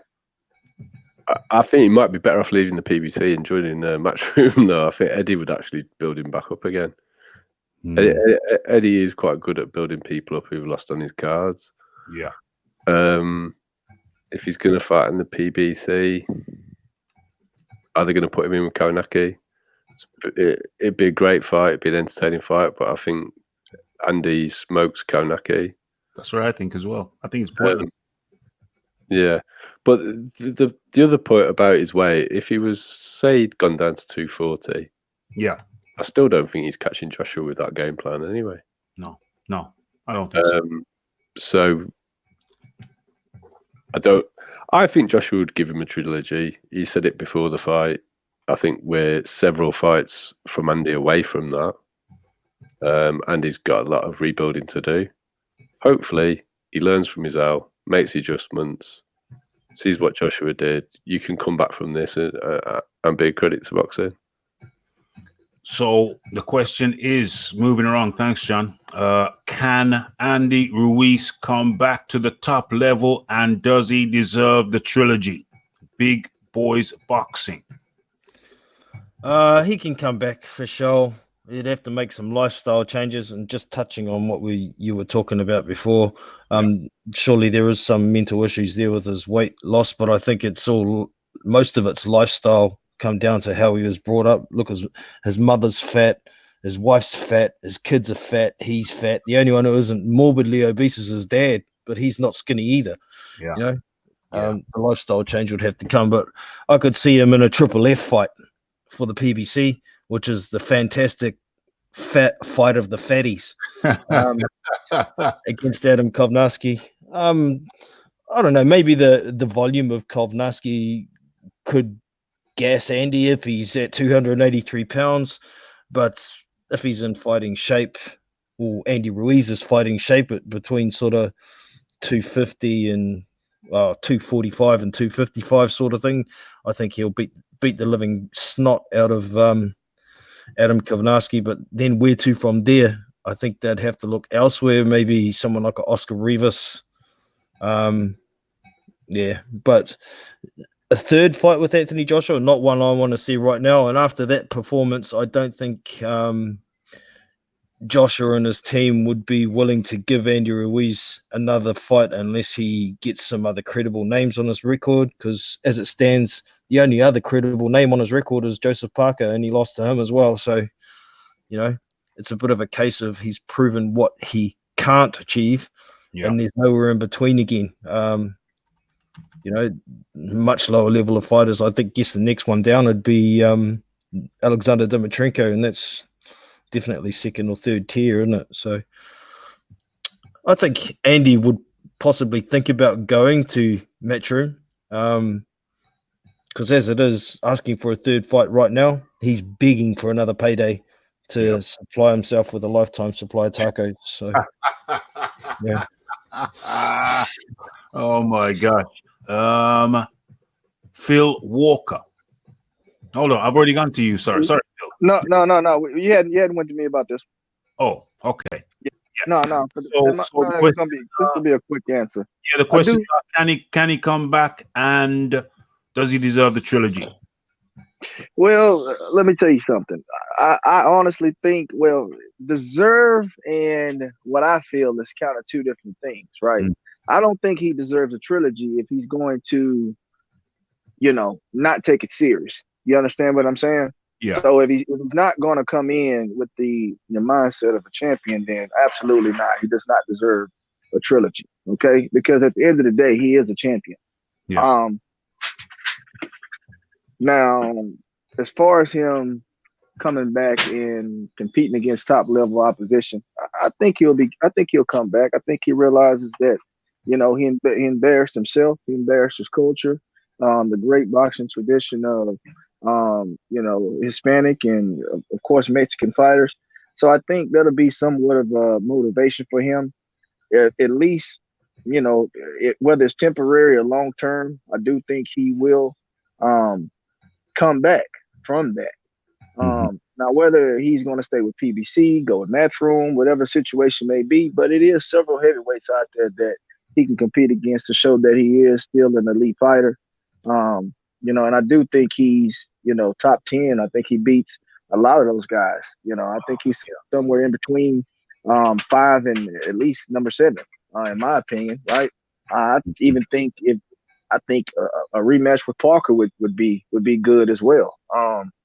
It's a lot of different avenues, Andy Ruiz can go in because of the performance he had against Joshua. It's just all based on what Andy Ruiz decides to show up, not on fight night, but before the fight.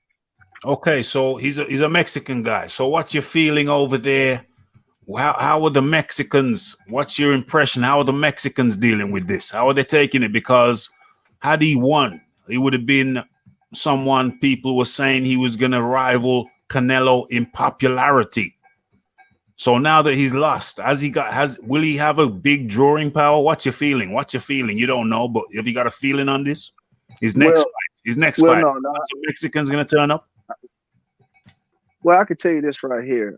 Andy Ruiz has has definitely shined the spotlight on himself. The thing about, Mexican and Hispanic fan base, whenever they have a fighter, whether he's good, whether he's a champion, whether he's mediocre, once they start supporting him, it's kind of hard to break that support.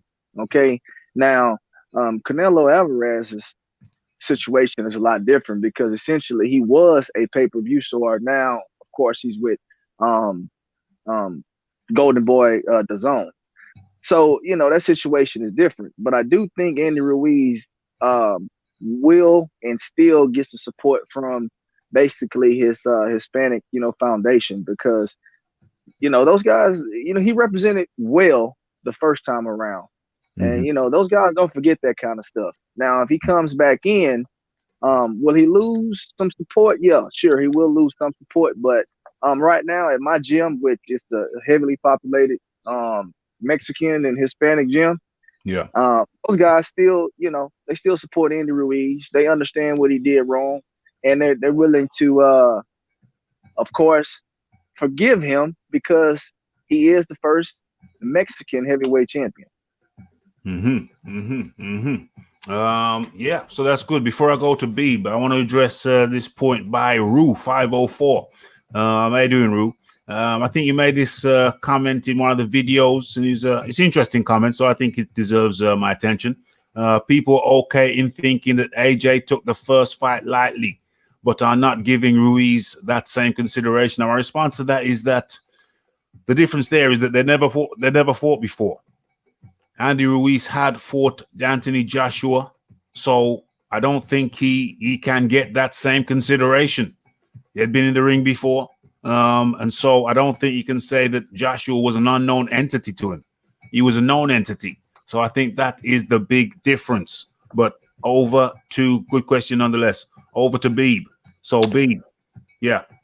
Well, the difference with that is Joshua wasn't out partying and he wasn't not training, and he had some stuff going on in that camp from what I understand, possibly some health issues. So I don't think it's the same situation. Like, and plus, Joshua did lose that fight.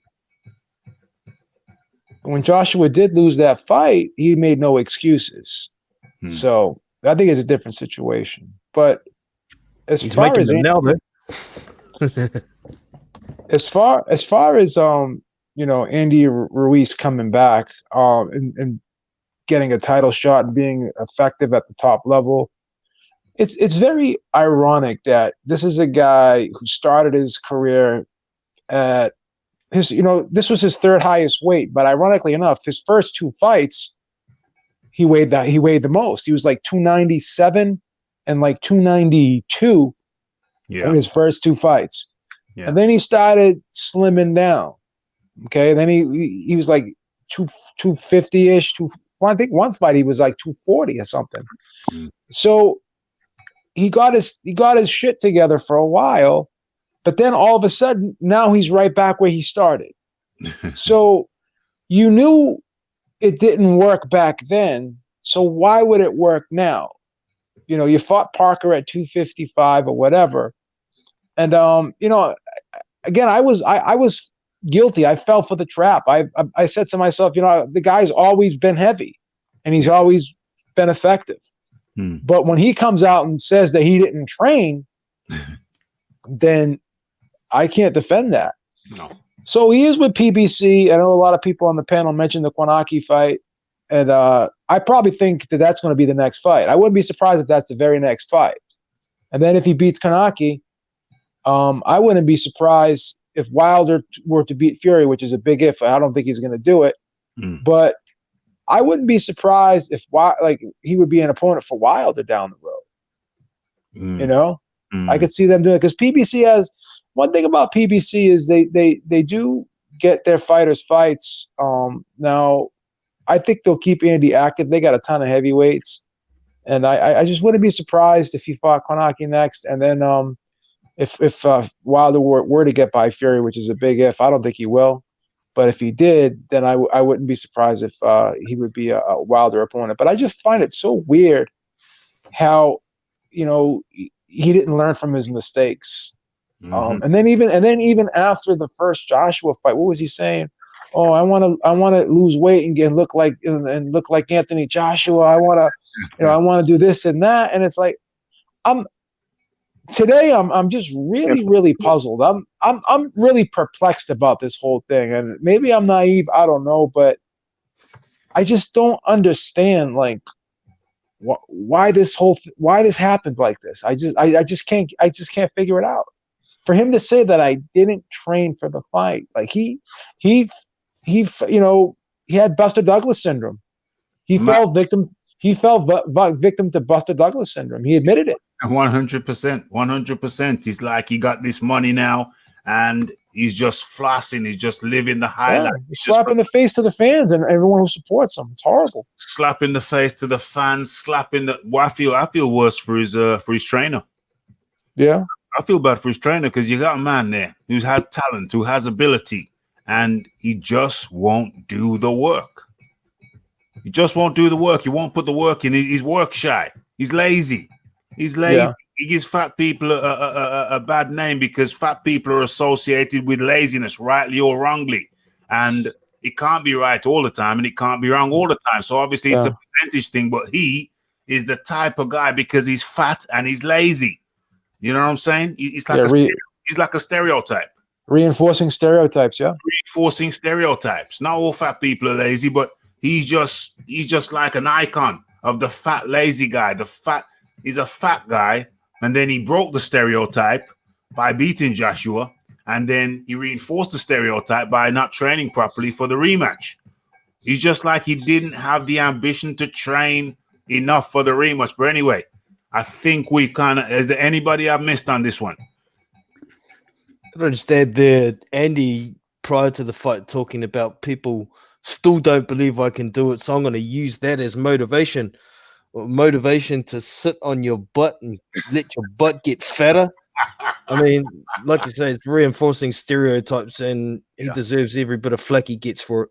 Yeah, it's just incredible, man. I mean, you, Beeb, you say you're perplexed. I don't think you're alone because I'm totally perplexed. I'm totally perplexed. How, as a man, you've earned 5 million. You're now gonna earn 13. But if you win, you win 13 regardless. But if you win, you open the door to untold riches. I mean, you got enough to secure your family. You've got enough to put, I think he's got 5 kids, and if I'm not mistaken, you've got enough to put £1 million trust fund for each child to take care of the education, the university fees.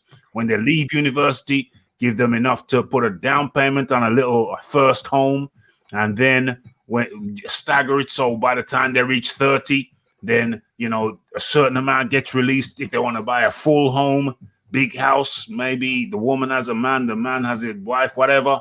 By the time they reach 40, another little amount, and then the rest of it is for their pension. So maybe you got 250 left for their pension. So he's made enough already to secure his kids' futures. But then if you go on one step beyond that, then you're securing your grandkids' futures. You know what I'm saying? Now that's real generational wealth. So how a man is in a position to obtain generational wealth that can last him 3 generations, and then just say, nah, I'm good. I'll just go and party, and I'm not gonna my mind is totally frazzled. All you gotta do is work for 4 months, 3 months. Just 3 months hard work. 3 months, forget everything, don't go out. Live at the house that you've rented. Live there. Just live the life. Live the life for 3 months. And you've got generational wealth. That was all you had to do for 3 months of your life. You just had to do nothing but eat, sleep, and train. And you have generational wealth. You secure your family for 3 generations. Plus, you're looking after your mom. Plus, you're looking after your dad. Plus, you're looking after your brothers. Plus, you're looking after your sisters. And some close cousins, you can break them off a little something. Just a little something for everybody. And you've got generational wealth, and he couldn't do that. My mind is blown. It just tells me the guy is lazy. That song keeps on rolling around in my head. I'm wicked and I'm lazy. Just chronically lazy, that he couldn't dedicate himself for 3 months. Listen, 3 months, do you imagine? 3 months just living like a monk for generational wealth. And the guy said no. Internally, outwardly he's saying yeah, but internally he's saying, I don't want to do that. I don't want to do that. That's too hard. I'll beat him anyway. I'll beat him with one hand tied behind my back. Why do I need to work?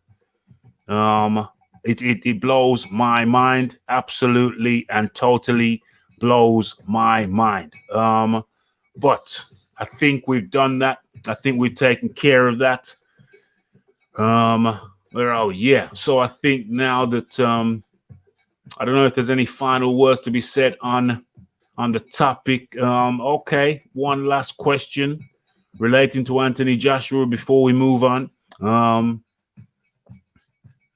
Who does Anthony Joshua fight next?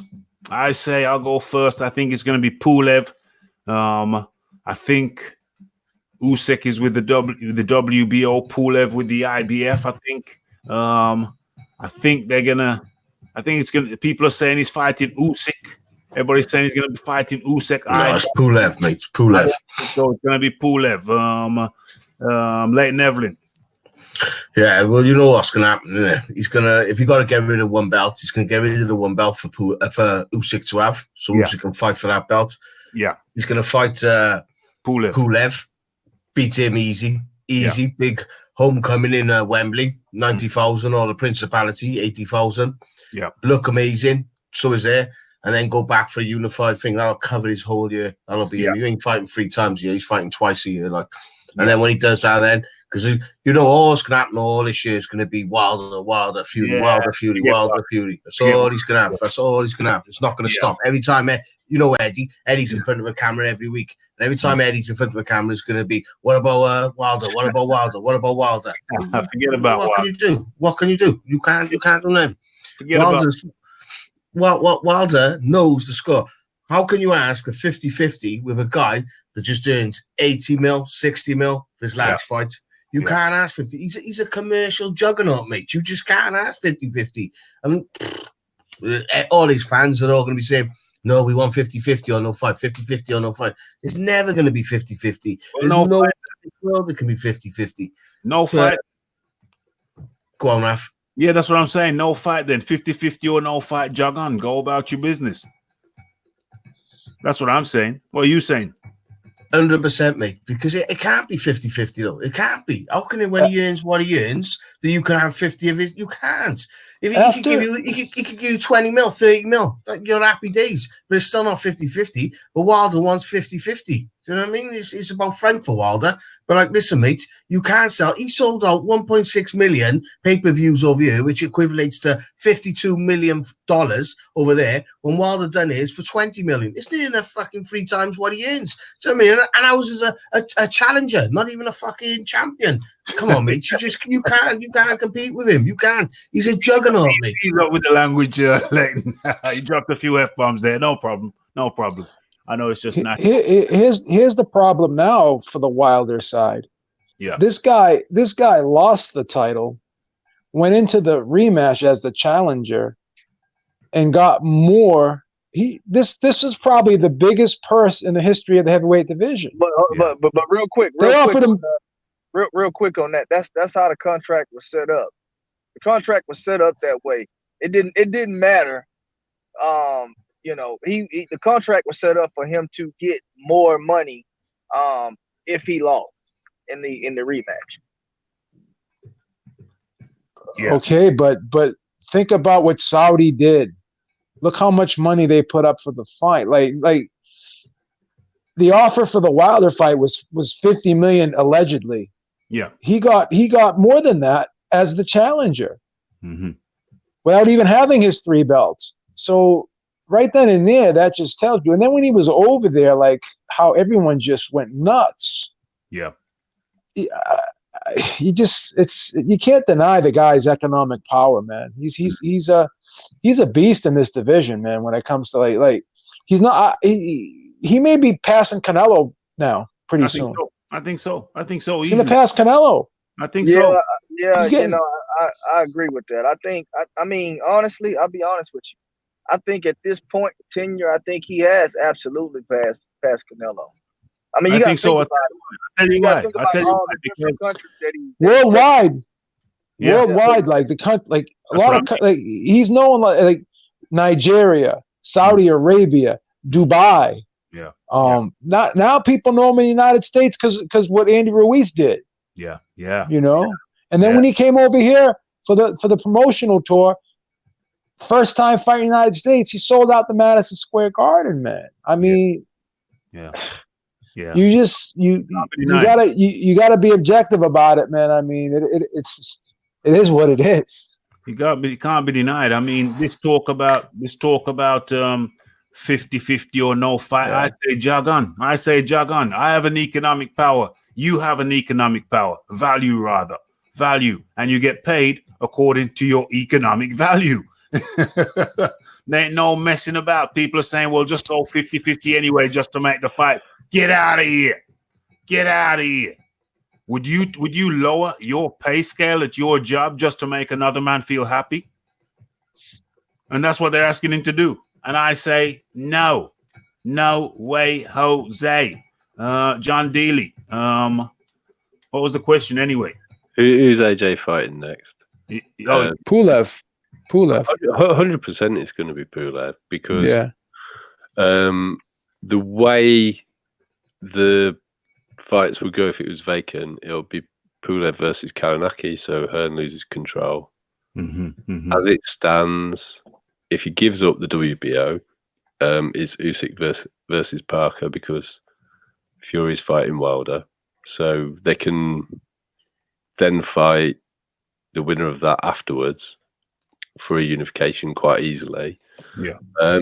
AJ says he wants to fight 3 times next year. Yeah, he does. Whether they can do that or not, I don't know. That may mean that we do see Pulev then Usyk. Yeah. I don't think the WBO strips him. I don't think the WBO is going to strip him. Well, it's really down to timing because they've said it's got to be done within 6 months, hasn't it? No, he earns too much money. He earns too much money from him. There's no way they're going to strip him. Who else is going to strip the money?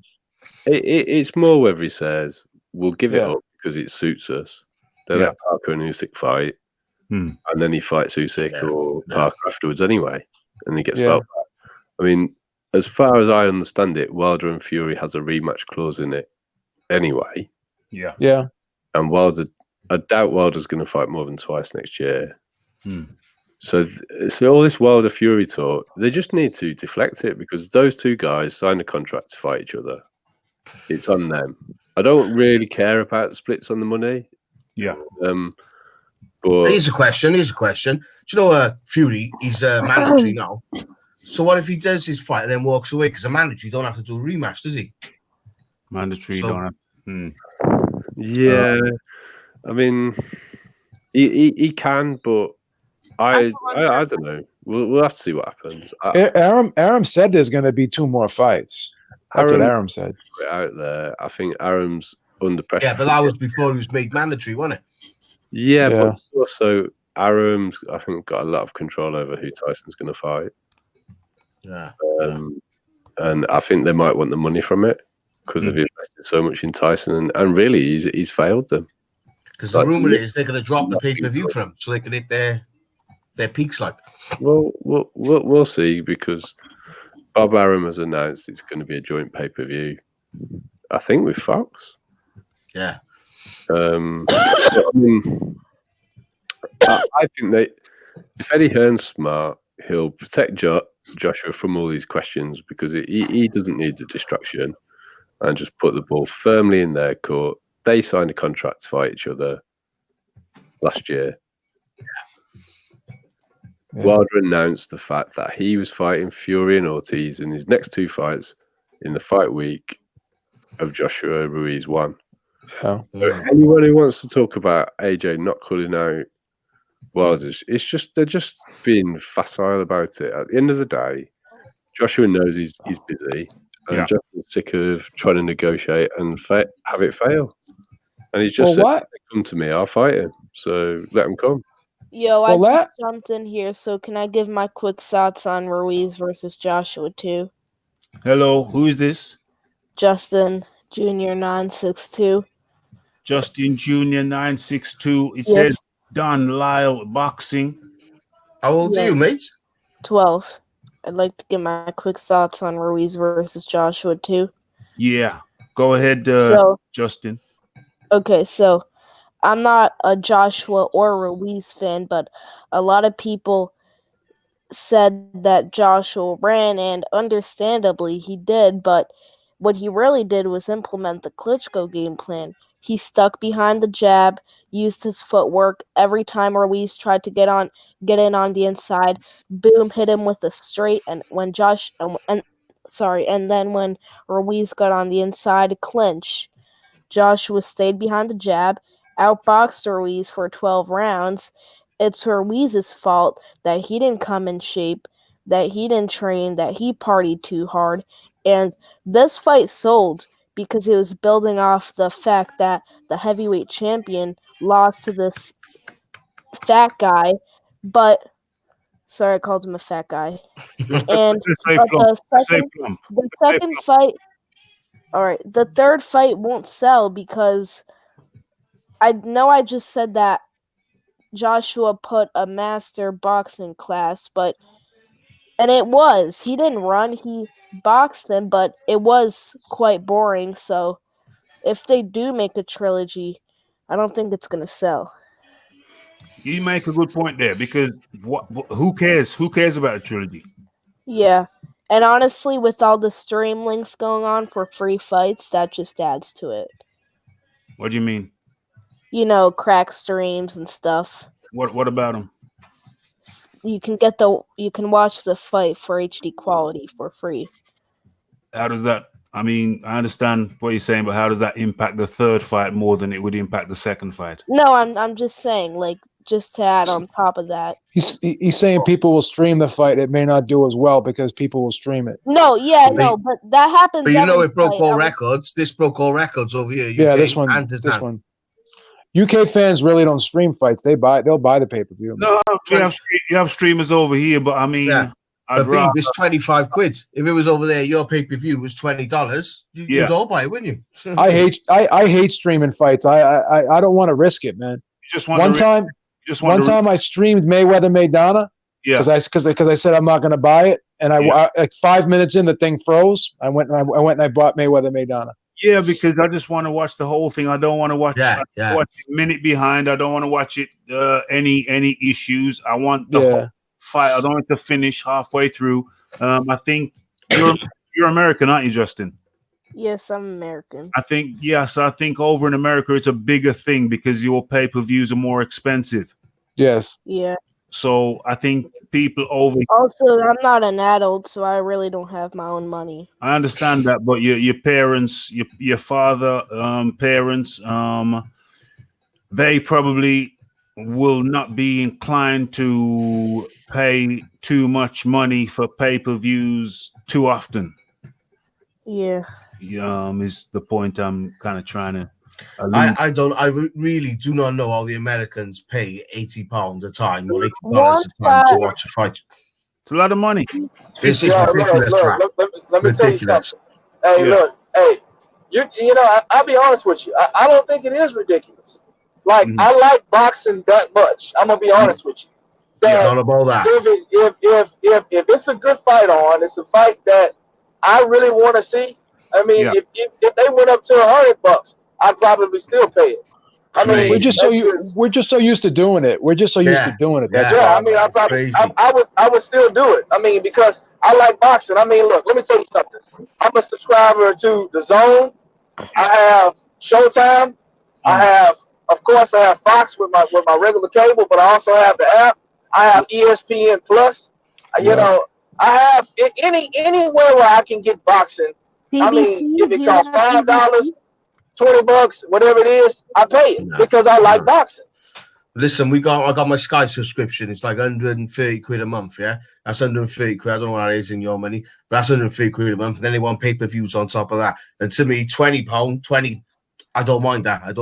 But if they tried me up for 80 quid, no, never happened. But see, here's a difference too, though. Like your cable packages are more expensive than ours, though. You pay more for your cable than we do for ours. So it's kind of offsets it a little bit. Yeah, it does because the cable packages are more, like you said. What am I saying? I mean, Phil, if that's because you're conditioned to pay. Paying that kind of money.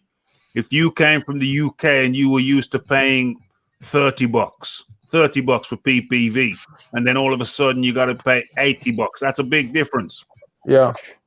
So it's a question of conditioning. Americans, you're conditioned to pay out of the nose. We call that over England paying out of the nose. When you're spending more than you're really comfortable spending for something.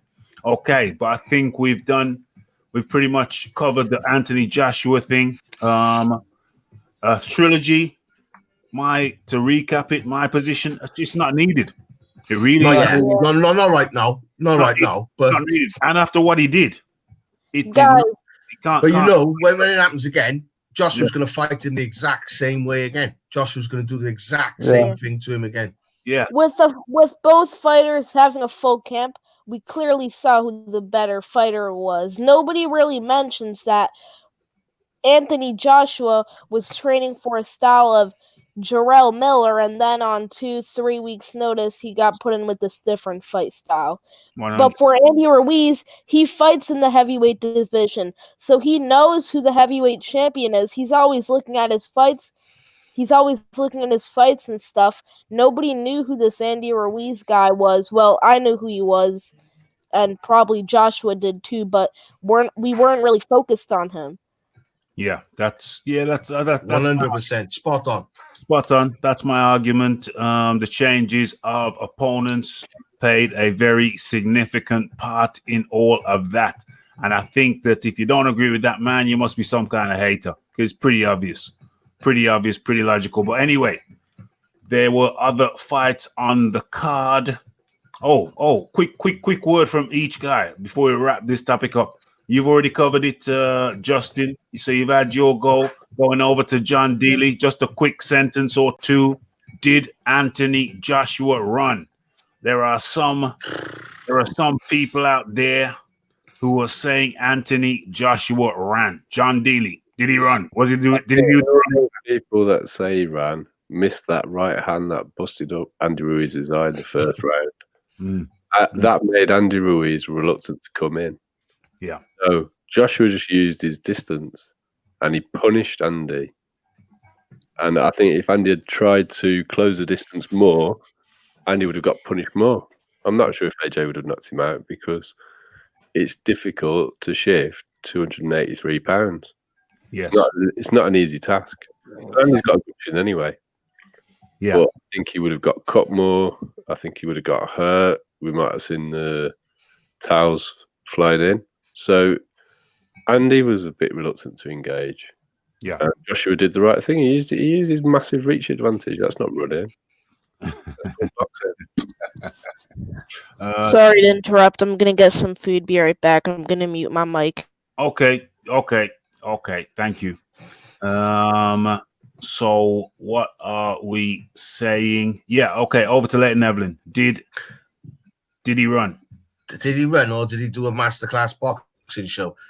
It's his footwork, wasn't it? It's nothing to do with that. It's like use his attributes. What he had, the length, the strength, he had everything on him. It wasn't running, but it's just all a negative. What people would say, Floyd Mayweather done it, it wasn't running. If someone else, do you know what I mean? But anyone else does it, it's not running. Well, when it's a British, the guy that they hate, yeah, it's running. He run. Nah, he never run, mate. It was a quality fight. Quality fight, and I don't think lateral movement is running. Phil Walker, did Anthony Joshua run? Look, man, let me tell you this right here. The last time I checked, this sport that these guys are participating in is called boxing. Anthony Joshua boxed Ruiz. It's not running. This is boxing, people. Okay? Understand. It is a strategic sport. Jesus Christ, man. Yeah. He did not run. He schooled him. Period. Stop saying it. You're getting on my nerves with that, please. Dabib, did Anthony Joshua run? Absolutely not. No way. Yeah. You know, it's running when he does it, but it's not running when Fury does it. It's not running when Mayweather does it. It's not running when Paulie Malignaggi does it. It's not running when Erislandy Lara does it. Andre Jarrell. Wilder did it against Tavern in the first fight. Yeah, Wilder fought a very safety first fight against Tavern. That's 100% correct. So, but he broke his hand in that fight, though, did he? And then, ironically enough, you know what Wilder said after that fight? He's like, "Oh, they said I couldn't go 12 rounds. Oh, they said I couldn't box. So you chose to box that fight. So Anthony Joshua chose to box this fight. He broke his hand too. Let's not forget he broke his hand in like 3 pieces. Yeah. Yeah, I forgot about that. He did break his hand. Yard man in the building, live from Vancouver. How you doing today? I'm doing good. Just driving home from work in the cold Canadian winter, man. It's been pretty cold over here as well, but I'm sure you beat us hands down. Oh yeah, it's a different type of cold over here. So. Hell yeah. So did Anthony? First of all, let's just get your impressions. Your impressions on the fight. We're gonna move on to another topic, but let's just get your impressions on the Anthony Joshua versus Andy Ruiz fight. Yeah, so as you know, my first prediction was that Andy Ruiz was going to beat him again. But after the weigh-in, and then it was said that he put on, 13 extra pounds? 16. 13 or 16 extra pounds? Yeah. After that, I changed my mind, right? Because obviously that was going to slow him down. But as it relates to AJ's performance, I think he did brilliant. Like, when you talk about boxing, you're talking about hitting and not getting hit, right? And that's exactly what he did. Some people regard Floyd Mayweather as the best because that's what he does, right? And so AJ did it at heavyweight for 12 rounds. That was very impressive. You know, but going forward, I think AJ is gonna relinquish one of the belts, and most likely he's gonna fight Pulev. That's an easier fight in my mind. And then he might fight the winner of Usyk versus Parker or whoever is available at the time to get back that one belt, and then he will fight the winner of Deontay Wilder versus Tyson Fury.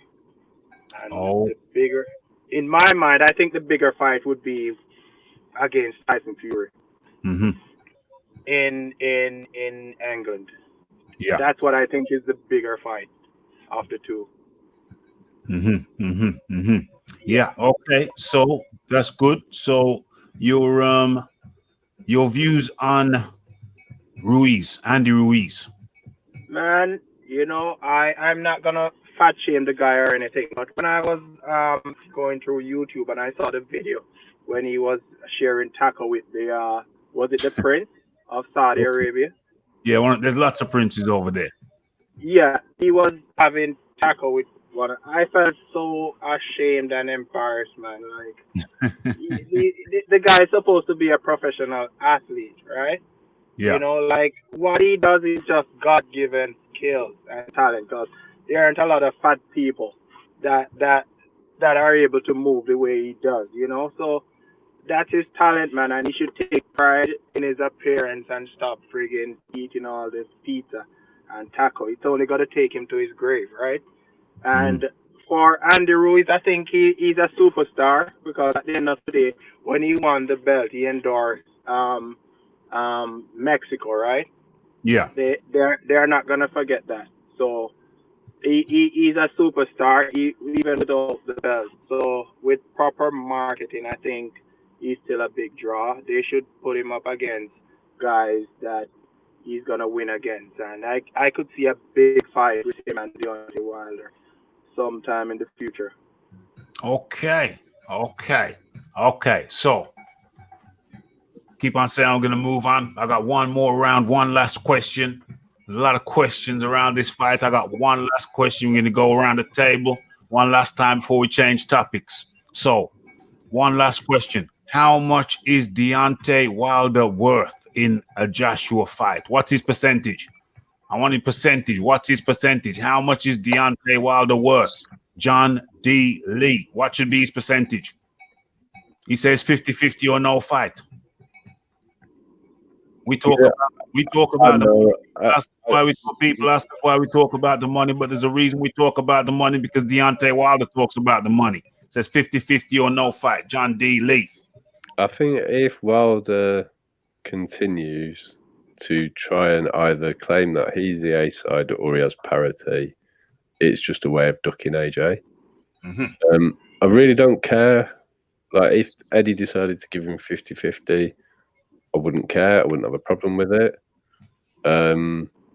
I've seen Wilder say he wouldn't take it at 50-50 and he wants 60-40 to fight AJ anyway.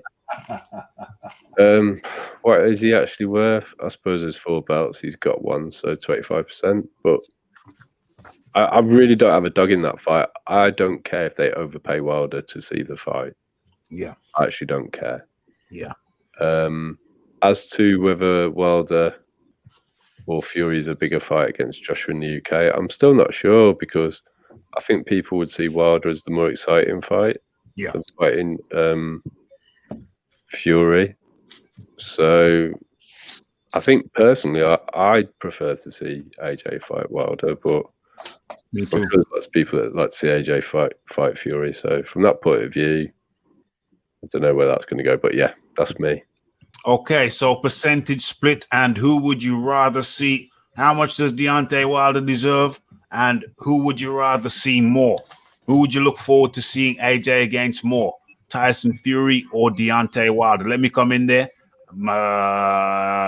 I care about how much Wilder gets paid because I hate to see a man lay back, kick back, and don't do the work, and then come in and claim a big share of what should be yours because you put the work in. So on a simple matter of principle, I hate to see a man, me and you are doing a job, I break my back, you relax, kick back, stay on your phone, go in your car for a little bit, talk to your girlfriend, then come out at the end of the job. I broke my back, you barely broke sweat, and you want a percentage which really you did not earn. So I care a lot. It just ain't fair. I'm all about fairness, fair play, and that ain't fair play. So that's why I object very much. So percentage-wise, give him 33%. 33% is massive for him.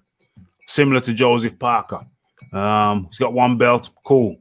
You take your 33%. Who do I want to see more? I'd rather see Joshua v. Wilder versus Joshua v. Fury. And we move in. Leighton Evelyn. Yeah. Simple point. Just to see the fights. I wouldn't care if it was 50-50. But then it's principles now.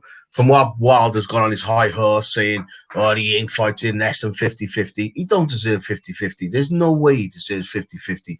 But what I'm hoping, best case scenario, is the Fury goes over there, beats him, takes the belt off him, then comes back, and him and Joshua fights for the belts. And I know Joshua will batter Fury. But I'll tell you one thing, I don't think Joshua will do Wilder. But I know he'll do Fury. But Fury will do Wilder. So it's like a 3-horse triangle there. Like, do you know what I mean? And that's what I think it is. I see what you're saying. Right? He don't deserve 50-50. He don't. But just for the pure fan perspective, I hope it's the only way you're going to get the fight to happen, isn't it? Do you know what I mean? No, I don't think so. Listen, I think I can easily imagine Deontay Wilder retiring, never having fought Joshua. Easily. Because he's turned down so many offers, so many times. I can easily see Deontay Wilder retiring, never having fought Joshua, and then going back to the rat's nest with them boys. You know them boys going over there on their shows and talking about, I did out of principle. They try to shortchange me. They can't shortchange me out of principle. I said no. I mean, it's not even 50-50 anymore. Wow, that's a great impression. 64 bomb squad. That's a great impression, man. You almost sound identical to him. Hey, sometimes I go on the phone and I call up Shelly, and I talk about the financial arrangements, so I know everything. Do the Shelly rapping. And I call up Shelly and we talk about my finances, Wow, that's great. It's 50-50 or nothing. To this day. But did you see Wilder's rant? Did you see Wilder's rant when he cursed Ruiz and he cursed Joshua? I got a video on it, bro. I got a video on it, bro. And immediately after this show, I'm dropping the Wilder rant on Dillian Whyte. So 10 minutes after the finish of this show, tune into that. I'll have a look at it, Raf. Yeah, man. The Beeb.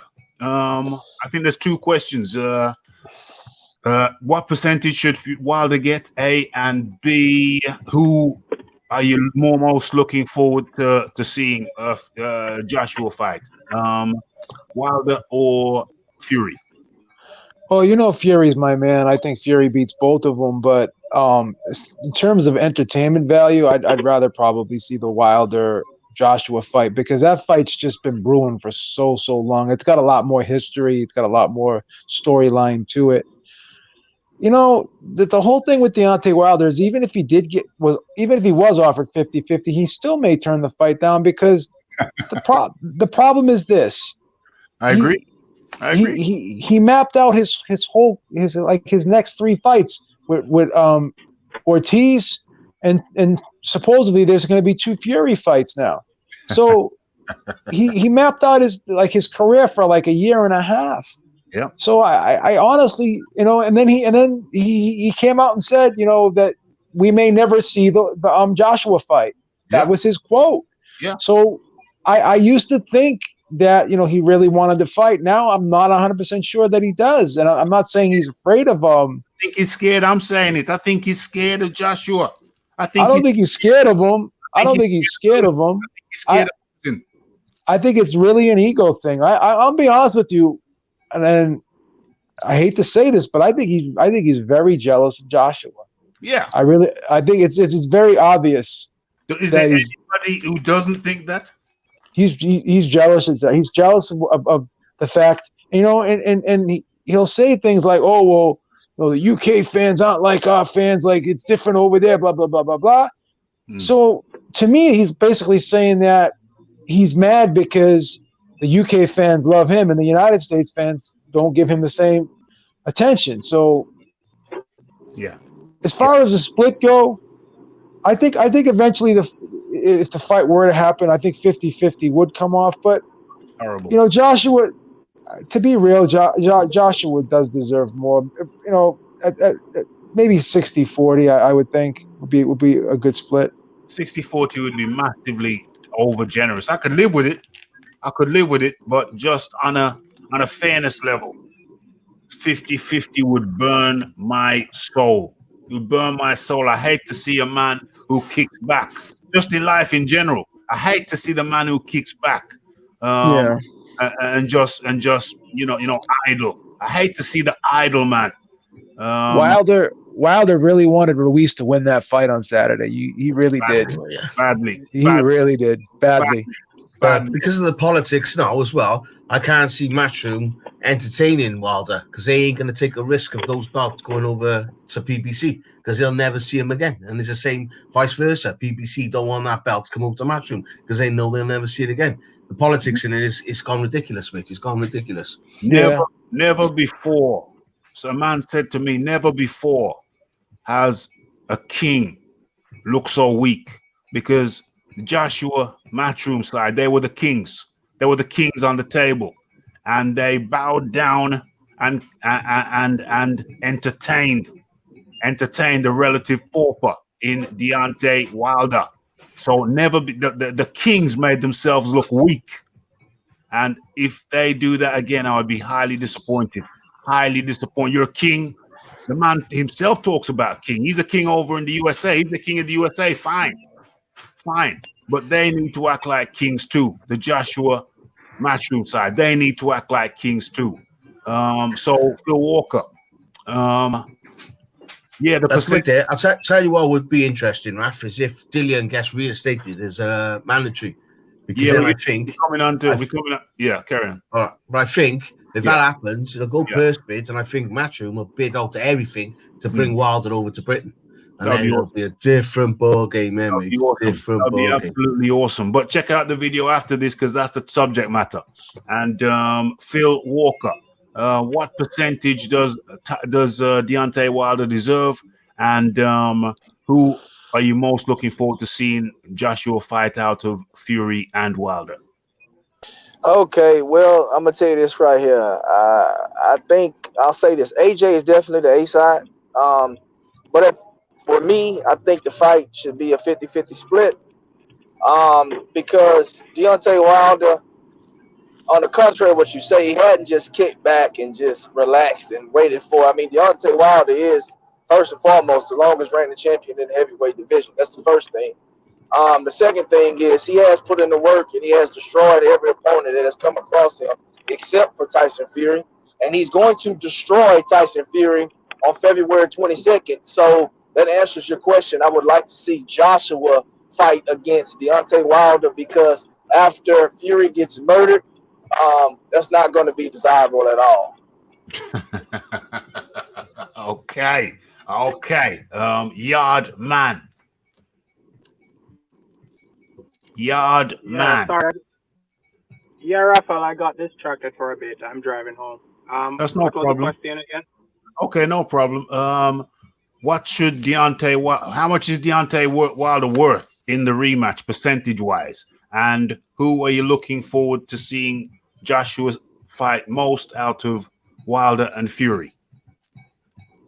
I'm looking forward to seeing AJ fight Wilder more, even though I think Fury is the bigger fight money-wise.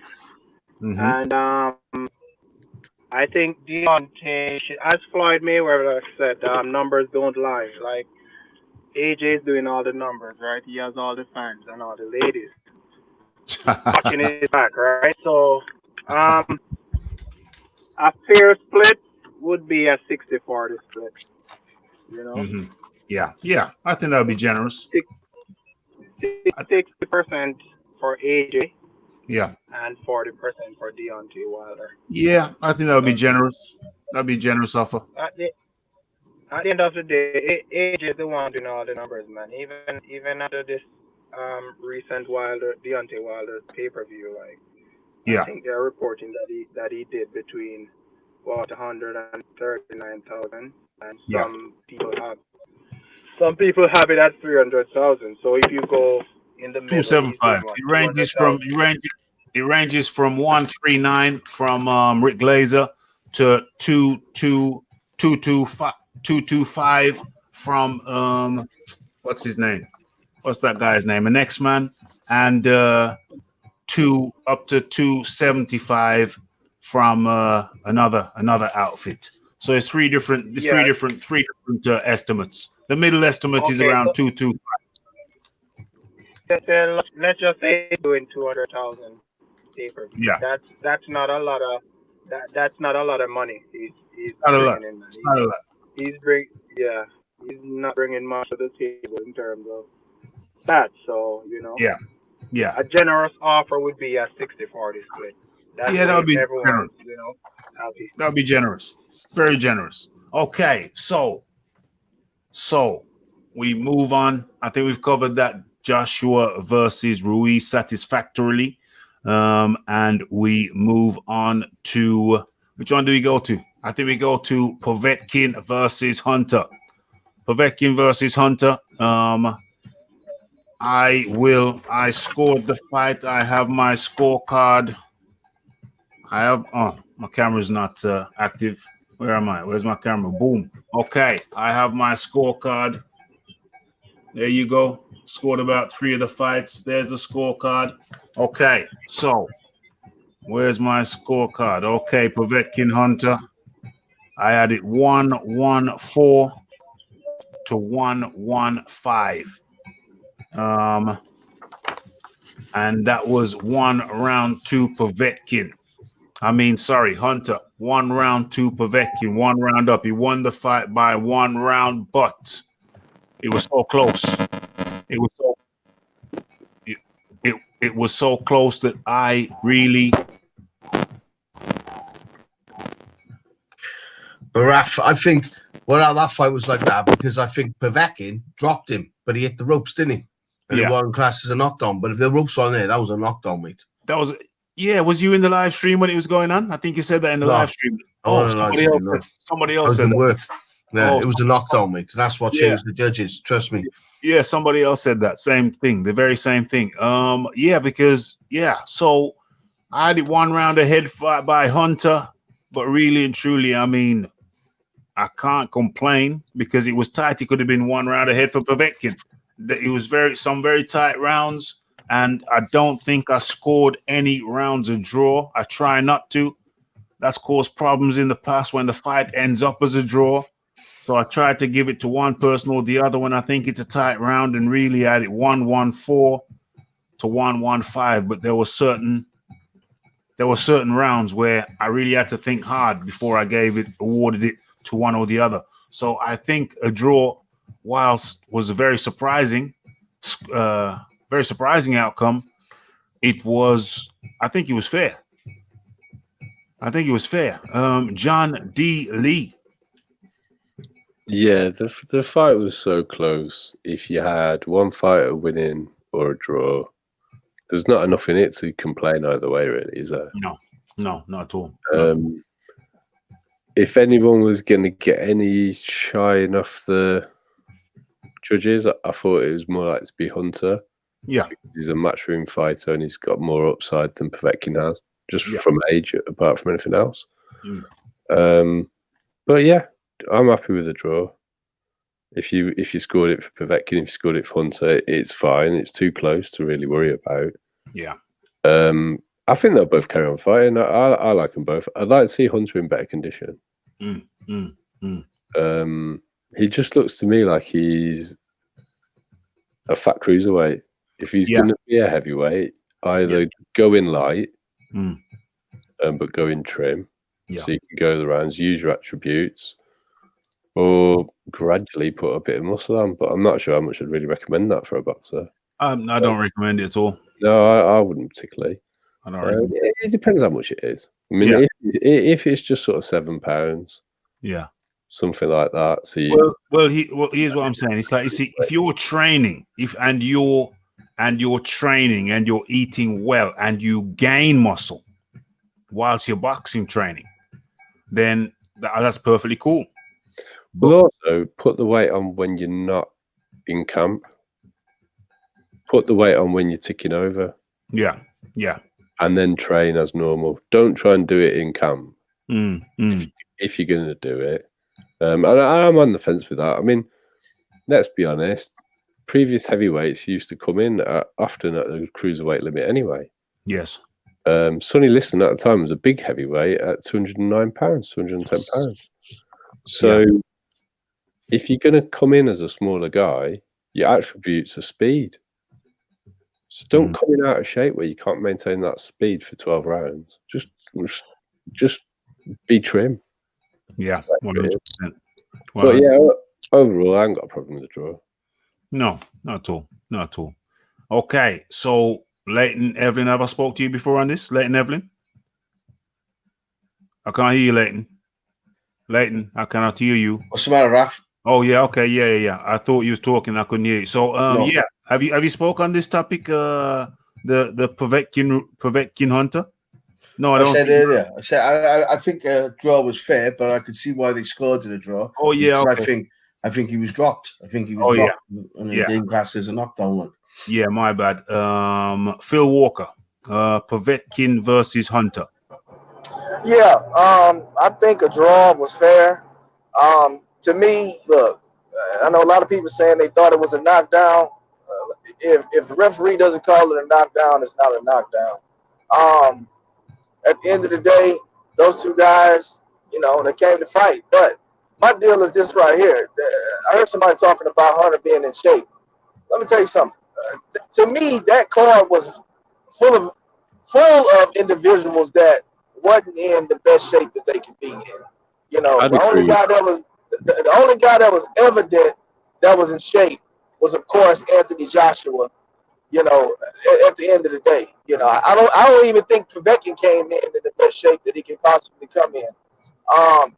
And I think, that didn't fare too well for him at the beginning of the fight. He seemed like he was a little sluggish, but he did pick up a second win toward the second half of the fight. But a draw to me was absolutely the right decision. I'm glad they didn't rob either one of those guys. Because right now Povetkin is kind of too old to take a loss, and Hunter is too young to take a loss. So the draw was the perfect decision because both those guys went out there, laid it out on the line, and it was a good fight. Yeah. Yes. The Beeb. Yeah, I'm in line with everyone else here on the panel. I think it could have gone either way. I did edge it to Hunter, but I could see it being a draw as well. Yeah, edge it to Hunter. Thought it was a draw. That's how I saw it. Okay. The Filip Hrgovic fight, I have not yet got around to watching that one. John Daly, did you watch that one? Not properly. But again, he was just an opponent. I mean, I was just doing stuff while it was on. Yeah. But what I did notice was Molina was really ducking down low. I watched the Raf, and Molina should have his purse withheld. He didn't want to fight at all. He just didn't want to fight. Yeah. He wanted to get out of there straight away, mate. He was making excuse after excuse, rubbing his head, signaling to the ref. He was ducking down. He was turning on. He quit, mate. He quit. He just wanted easy payday, mate. Wow, that's not cool. That's not cool. I heard somebody say that he wanted out of there. I heard somebody say he wanted out of there, and that is not cool. And so, what else was there? What else was on the main card? Just let me comment on that. Let me tell you something. Sorry, Phil. Yeah, your turn. Nah, real quick, because I watched all the fights. Let me tell you something. Molina completely, to me, embarrassed himself. Okay. See, it's the difference. See, Andy Ruiz got embarrassed, but given max effort during his match. Molina got embarrassed just because, he didn't really want to be there. I don't know why he took the fight, because at the end of the day, that guy he needs to retire. If he's going to come in like that, he needs to retire. He needs to just call it quits, because to me, he's never been a full-time fighter. He was teaching. He was a teacher, and he was training. Fighting was kind of just something that he did. And I still think that he holds that same mentality, but except now he's a full-time fighter. If you're going to be a full-time fighter, you need to do it full-time. You still have that same mentality of you just doing it just because it's just something that you think you could make a few dollars at. And to me, that's how he came into the fight. He embarrassed himself, and he needs to retire, and he needs to go back to teaching or doing something other than being a boxer. Period. Yeah, absolutely. I agree 100%. 100%. Yeah. I didn't see the fight yet, so I can't comment on it. But from what I've heard, people were not impressed. Okay, and so we come to the final fight.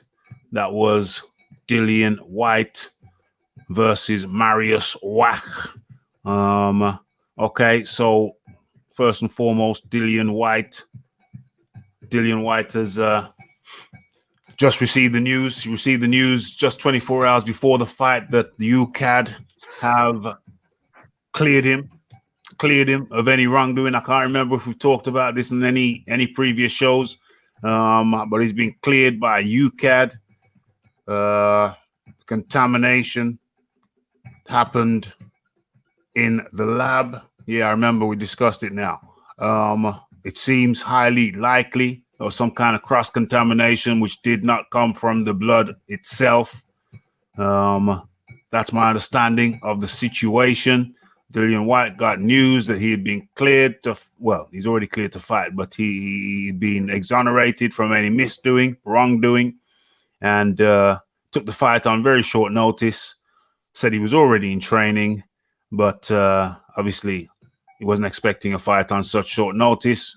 Had some flab to lose.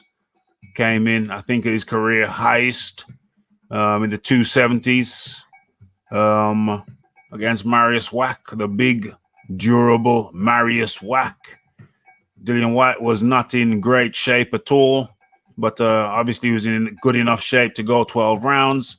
Marius Wach, as often happens, sometimes a guy will just decide to turn up for a fight. Marius Wach is known as a journeyman, but a very durable fellow indeed.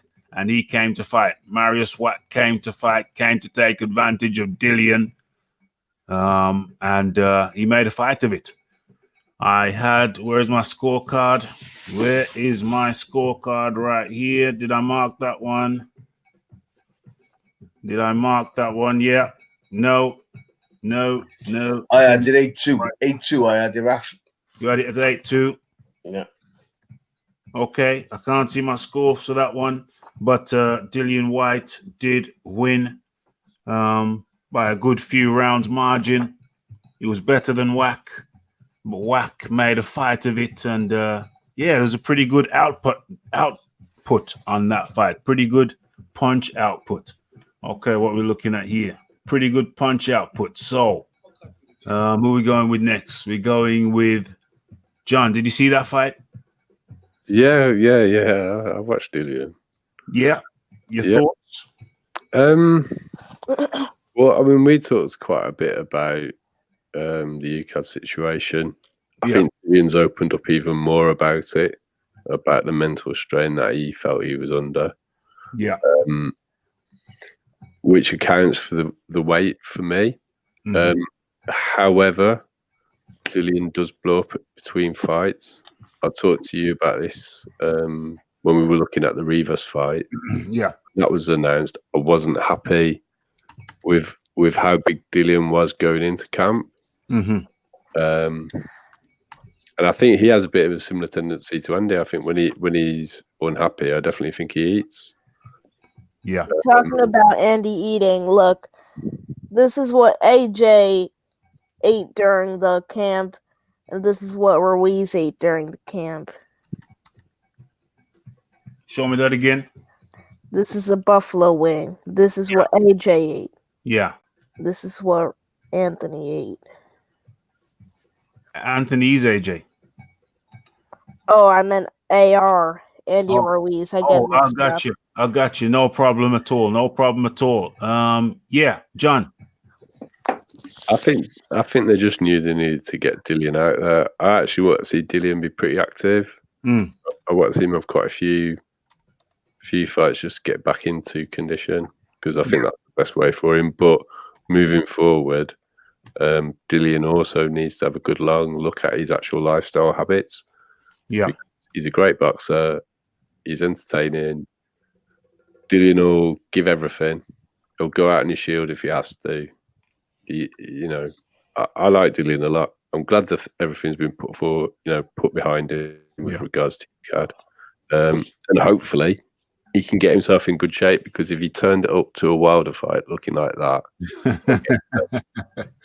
that's a first round KO right there, especially him not cutting the ring off, walking straight into those jab straights, mainly just jabs. He didn't cut the ring off. He just chased Joshua. You're going to move into a jab straight of Deontay Wilder, and you're going to get knocked out. And if it's an overhand, good luck not leaving the ring with a stretcher. Okay. So, Leighton Evelyn, what are we talking about? We're talking about Dillian Whyte versus Marius Wach. Yeah, I watched the fights. Dillian wasn't himself. Obviously, he's been off of all this stress and all that. And you can't blame him, mate. Look what they've done to him. They've completely robbed him. They took away his career. They've done everything. They've ruined that man, especially him being innocent. Innocent as he is. So when he turned up to that fight, it wasn't nothing special. It wasn't Dillian. It wasn't Dillian. Do you know what I mean? No. You just felt sorry for the guy for what they've done to him. The WBR, mate, it's shock. WBC, what they've done to him is just, it's unreal, mate. It's unreal. Yeah. He didn't fail a drugs test. It's proven he didn't fail a drugs test, but they took his fucking mandatory shot off him and they're not putting it back on. What's all that about it? Do you know what I mean? Yeah, that's a continuous process. We got to see what happens.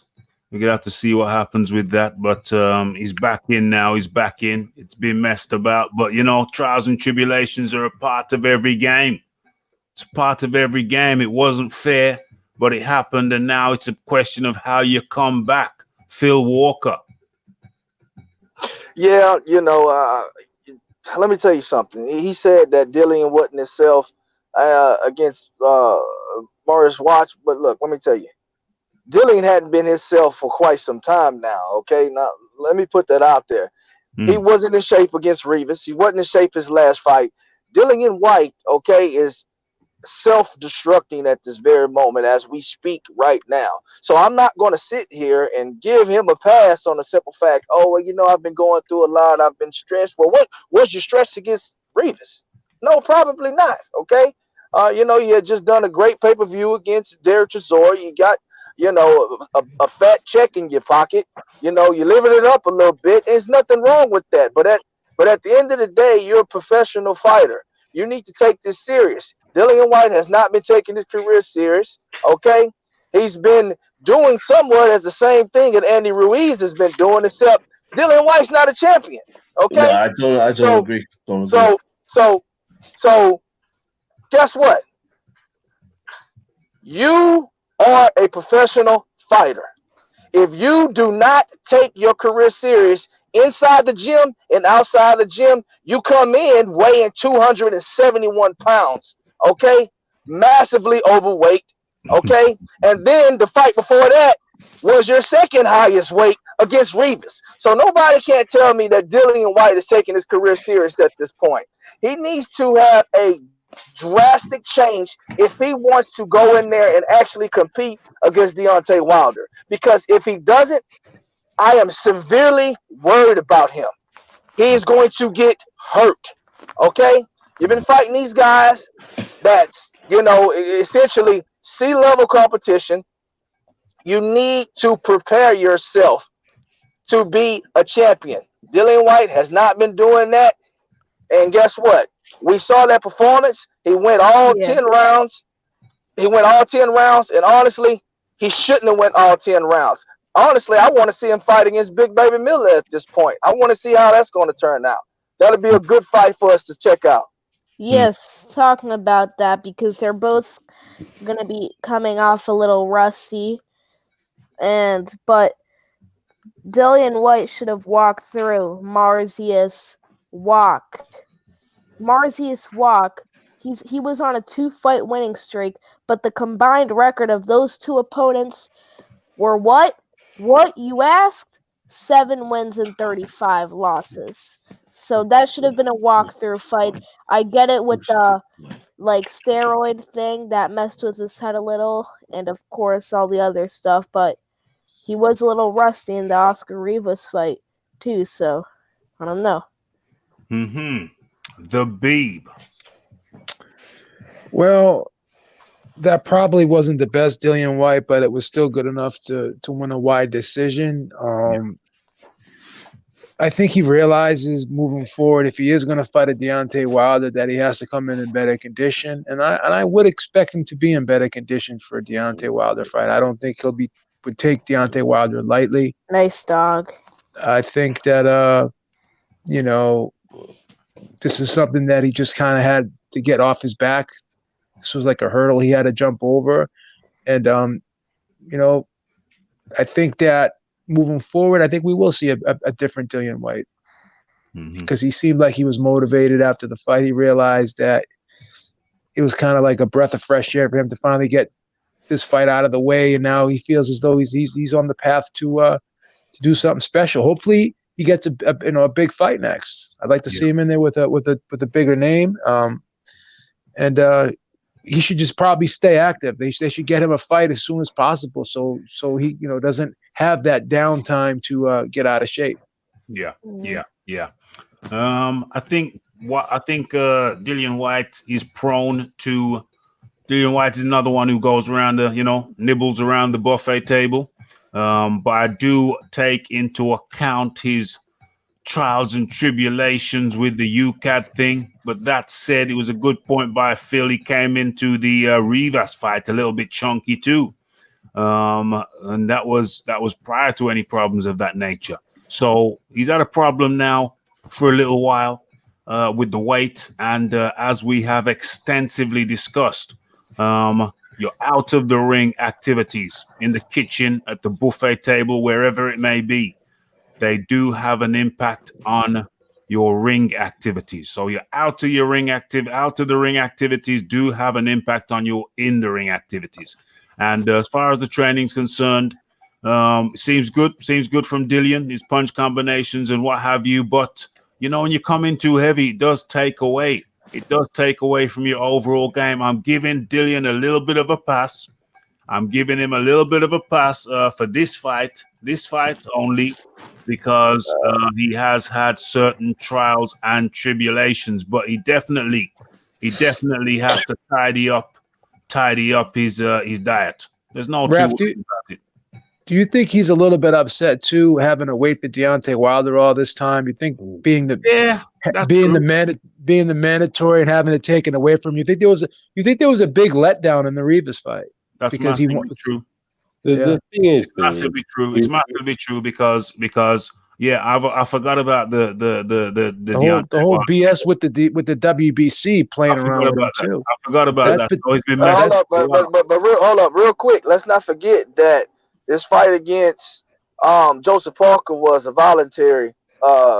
He could have fought Eliminator before he took the Joseph Parker fight. The Joseph Parker fight was actually more. He took the fight because it was lucrative as far as his pocketbook, but he was offered an eliminator in order to become the mandatory to fight Deontay Wilder. And we know how long. No, that was an eliminator for a mandatory. It wasn't a mandatory. It was an eliminator before he took one. So hold on. Was the Parker fight voluntary or not? Did he have to fight Parker? Parker was a voluntary, yeah. That's what I'm saying. He didn't have to fight Parker. He could have fought the eliminator and became the mandatory. But it was an eliminator for a mandatory. It wasn't even a mandatory. It was an eliminator for a mandatory. My point is he prolonged. He played a role in prolonging the process. Nobody can deny that. Nobody can deny that because he took a fight that he didn't have to. Now you guys can be biased about it. Hold on one second. I'm not being biased. I just don't agree with but he did prolong the process. He contributed to that. I'm not saying that he was called to fight Brazil for the final. 1 second. And then when Fury jumped out, Brazil had to fight the mandatory spot against Wilder. How did they just decide that? When Brazil should have never been the mandatory. So he didn't. But at the end of the day, he prolonged the process. I don't think he should have waited that long, but he did contribute to prolonging that process. And guess what? I call it like it is. You guys can like it or not, but that's what happened. He contributed to prolonging that fight. But Phil, with all due respect, we know the WBC will continue to throw eliminators. They keep throwing eliminators, though. They keep doing that. You can't say that, Phil, they keep throwing eliminators after eliminators. Like you'll fight an eliminator with the WBC, and then they'll throw another eliminator at you. You know what I'm saying? So I understand what you're saying. I understand what you're saying because the WBC kind of took that as a disrespect that he shirked off the eliminator. But the thing is, they were dicking him around for about a year, but that's a year and a half. That's a what if. That's a possible. Well, the WBA might do this, but at the end of the day, we'll never know what the WBA would do. But we know exactly what Dillian Whyte did. He did turn it down. WBC did do also. We know what the WBC did do also, and they jerked him around because they'll keep throwing. These sanctioning bodies will have you fight like 10 eliminators before sometimes they give you a mandatory shot. I'm not letting look. I like Dillian Whyte, but I'm not giving him a pass on taking a fight that he didn't have to when he could have possibly, because you guys saying this and this is the deal. Hold on, one second. Hold up, real quick. Let me finish up on that. Because right now you're saying, okay, well, if he fights eliminator, they still could jerk him around. But it's the flip side. He could have fought the eliminator and then got the fight with Deontay Wilder. It's two sides to the coin. I don't understand. Hold on 1 second. I don't understand how individuals call themselves not being biased, and we're talking boxing, don't see that it's actually two sides to the coin. It's always two sides to the coin. No, but Phil, the thing is, though, that even if he did fight the eliminator and won it, he still wouldn't have been guaranteed a mandatory slot, Phil. But who's to say that? Who's to say that though? Who's to say that? Are you assuming that? Are you assuming that or what? No, I have empirical data to suggest that because I've seen fighters fight eliminators before in the WBC, only to have to fight another eliminator and another eliminator after that. That has happened several times with all the sanctioned bodies. Jamal Charlo went through that. Jamal Charlo went through that with Canelo. Exactly. Yeah. So the history suggests that it's not a guarantee that if you fight an eliminator, if you're already the mandatory, that's a what if though. That's a what if scenario. There's empirical data. Empirical data isn't factual data to 100%. They did it to Charlo, but Phil, they did it to Charlo. You just admitted they did it to Charlo. So why wouldn't they do it to Dillian Whyte too? There's a real because you do not know what the WBC is going to do. Is my point. We know historically. But I know what they have done in the past. We know the history. We know We can't ignore the history, Phil. We can move on from this. We can move on from this. We can't ignore the history, Phil. No, it's interesting. Nah, you can't ignore that he took the fight that he didn't have to. That's what you ignore. We know historically that the WBC have done this. Let's face the reality. The WBC jumped over Dillian Whyte and inserted Breezel as the mandatory when Dillian Whyte was the higher ranked. There's an even more important point about that eliminator. It was for the second mandatory status. It wouldn't. I've put Dillian in as the actual mandatory. He would have been the second mandatory, which is why he turned it down. That's what the WBC said themselves. Hang on, John. When Brazil fought Molina for the mandatory status in an eliminator, Molina couldn't become the mandatory. It was a one-way eliminator. So there's been all sorts of shenanigans that have gone on with it. That's definitely the case. As for Dillian's weight, I agree with what Phil said before the Rivas fight. I'm not necessarily going to give him a pass on that because we saw Andre Ward have a really difficult court case where he wasn't allowed to fight and he had to wait it out until his previous promoter died to actually win, to get out of his contract. So I think there is a middle ground here. I think the onus is on Dillian to be a professional and stay in shape. But the facts are he hasn't been treated fairly by the WBC because he chose to take the Parker fight instead of becoming the second mandatory, not the mandatory. Those are the facts. I'll go and get a link and stick it in the chat if anyone's not sure about it. All right, look. I'm not disagreeing with you guys as far as him not being treated unfairly. I agree with that 110%. Okay, but me personally, okay, I will not look over the fact that it's all the WBC's fault. I can't do that because Dillian Whyte, does he take some of the blame? Yes. Does he take all of the blame? No way, no how. It's majority of the WBC's fault. And I'm not disagreeing with you guys, the fact that the WBC is a janky commissioning body. I agree with all of that. But at the end of the day, I'm speaking from a factual standpoint. When Dillian Whyte fought Parker, that cannot be denied. I'm just saying. But he would have been so I'm not disagreeing with you guys, but I'm just bringing another point to the table. So Phil, and I mean, we can agree to disagree on it, but I'm just stating that. Don't let that. I'm not going to sweep over that. It's an interesting point. Beeb. No, I think Phil's point was that Dillian didn't help himself by not fighting that 100%. Thank you, my brother. Yeah, he didn't help himself. He didn't help. I can respect that. He didn't help himself in certain respects, but on the flip side, we cannot overlook the fact that Parker was a high-ranking opponent. We can't overlook that. No, I agree with that 100%. No, I don't have any problems with him fighting Parker. That was a dangerous fight that he did not have to take, and he won. Congratulations. I'm going to always give him credit for that. Absolutely.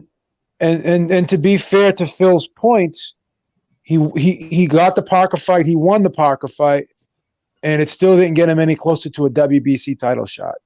But arguably, but that's the problem. It didn't get him any closer when it should have done. It should have done. And you can say, well, why didn't he go over to where was it, Hungary? Why didn't he go over to Hungary and fight Pulev? Well, once again, the WBC, they made that difficult because that fight was going to be 50-50. So Dillian Whyte would not be getting his market value share. Do you know what I'm saying? And also the Ortiz fight, they made that 50-50 as well when Ortiz is not a 50-50 draw. So each time they were, pardon my expression, but they were shafting Dillian or attempting to shafting. They were trying to make it as unpleasant a deal as is possible. They insisted that hold on. They insisted that he had to fight Ortiz at 50-50. They stipulated that, once again, deliberately making the proposition unattractive. So instead, he went and fought Parker, which would have been financially more rewarding and rankings-wise should have been beneficial. But the thing is, Brazil became mandatory on the 4th of November 2017. Say that again. Brazil became the mandatory when he beat Molina on the 4th of November in 2017. Okay. In my opinion, I just think that. Hold on, Justin. Carry on. Parker, yeah. On the 28th of July 2018, right? So all these stipulations about fighting this eliminator wasn't going to supplant Brazil as the mandatory. Sorry, yeah, exactly that. I think that Dillian Whyte. Can I just finish this point, please? Because I think it's important, because Phil got very upset then, and the facts are that Molina versus Brazil is what made Brazil the mandatory on the 4th of November in 2017. Yeah. Which is absolutely shocking. Well, I'm not going to get into whether it's right or wrong, but the point is, when Dillian fought Parker, Brazil was already the mandatory. So these other eliminators are to become the second mandatory. Yeah. Behind Brazil. So why are you going to prioritize that over a more lucrative fight? Because you're not even going to become the mandatory fighter. Yeah. Because you're complaining about it. That's why. Oh, no, come on, Phil. No. But I mean, time out. But hold up. Don't hold up. Time out. Hold on. You asked the question. But if you're going to complain about it, do something real. Do something real. That's like saying I haven't got a door on my house, and a builder coming up and pasting on some plastic sheeting. You know what I'm saying? It's like, yeah, you can say, well, that's the solution, but that's not really the solution. You know what I mean? Let me ask the question. Because I don't have my computer. I don't have my computer in front of me. So let me ask the question. How long was Dillian Whyte the mandatory for the WBC? Because he's screaming it's 600 and something days. Last I checked, that's almost 2 years. That's number one. Not mandatory. Number one. That's when he was number one. Yes. Number one. Yeah. When Brazil became the mandatory for fighting Molina, Dillian was number one anyway. And Molina couldn't become the mandatory. Yeah. From that fight. So those are just the facts. I don't think it warrants getting as emotional as you have done. And you draw your own conclusion from that. But Dillian's complaint is he's been the number one ranked in their governing body, and other fighters have been put in the mandatory position above him.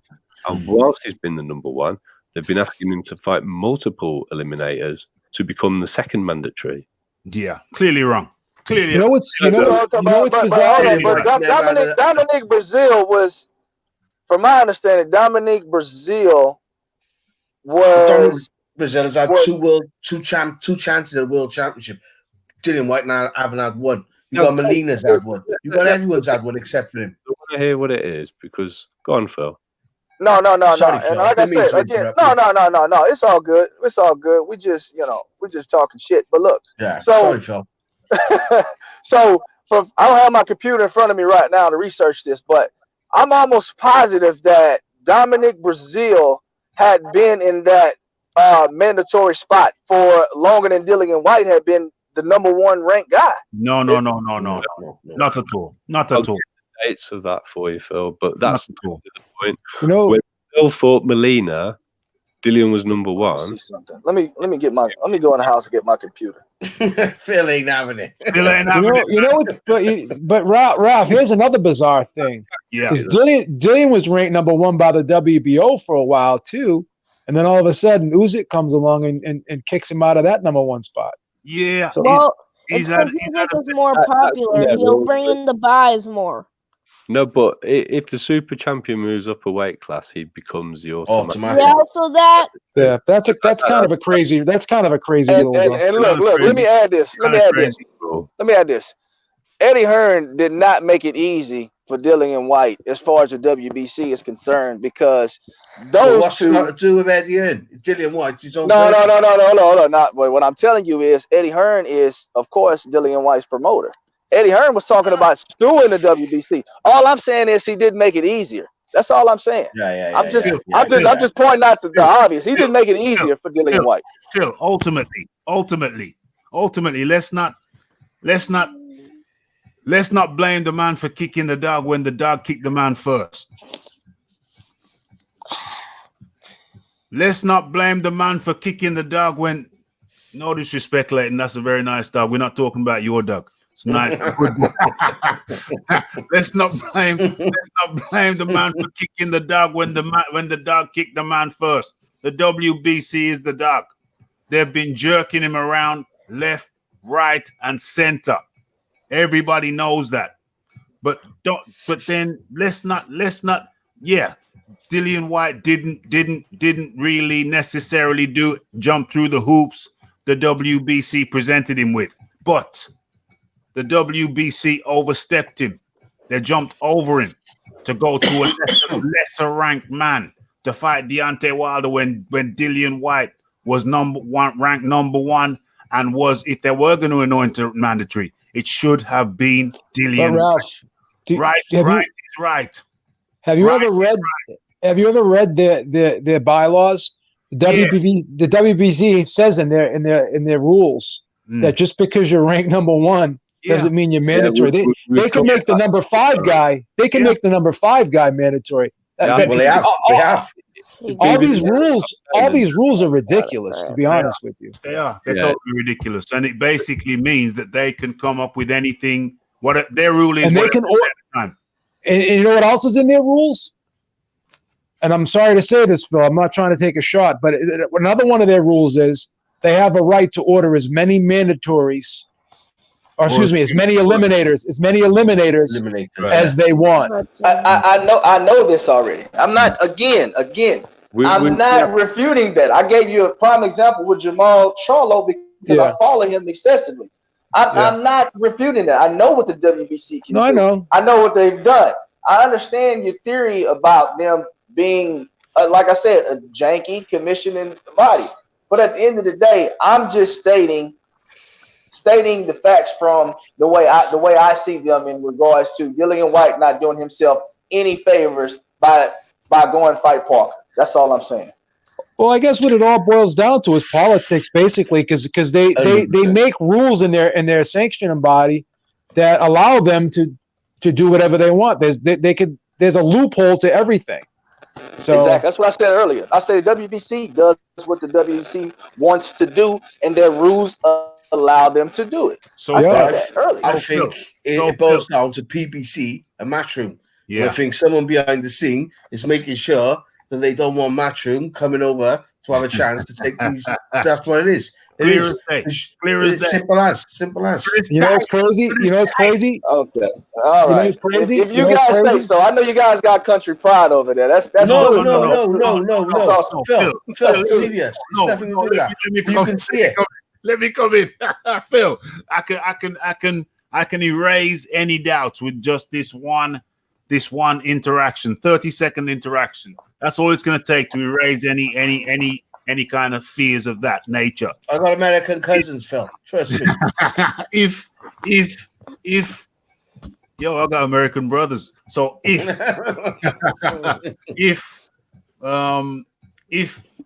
okay, so Phil, what would have been the fairest thing to happen if the WBC had played fair, which they are not obliged to do, but if the WBC had played fair, Deontay Wilder would have been moved from number 1 ranked to, okay, so they got Breezel in the mix.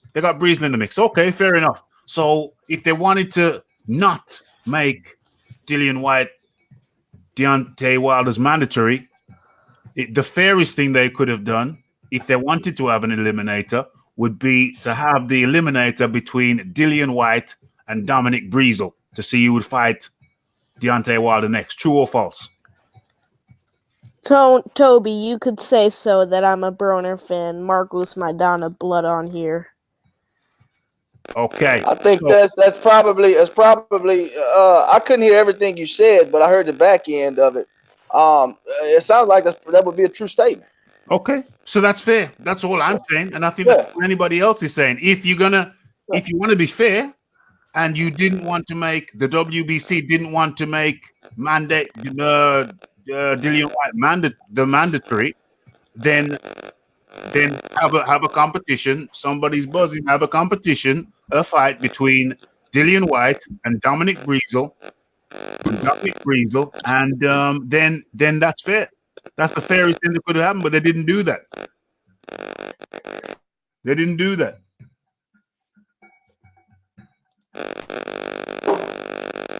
okay, Phil, your mic is distorting. It's making a buzzing sound. No, I was That's not my muted. mic. I was muted. Mine.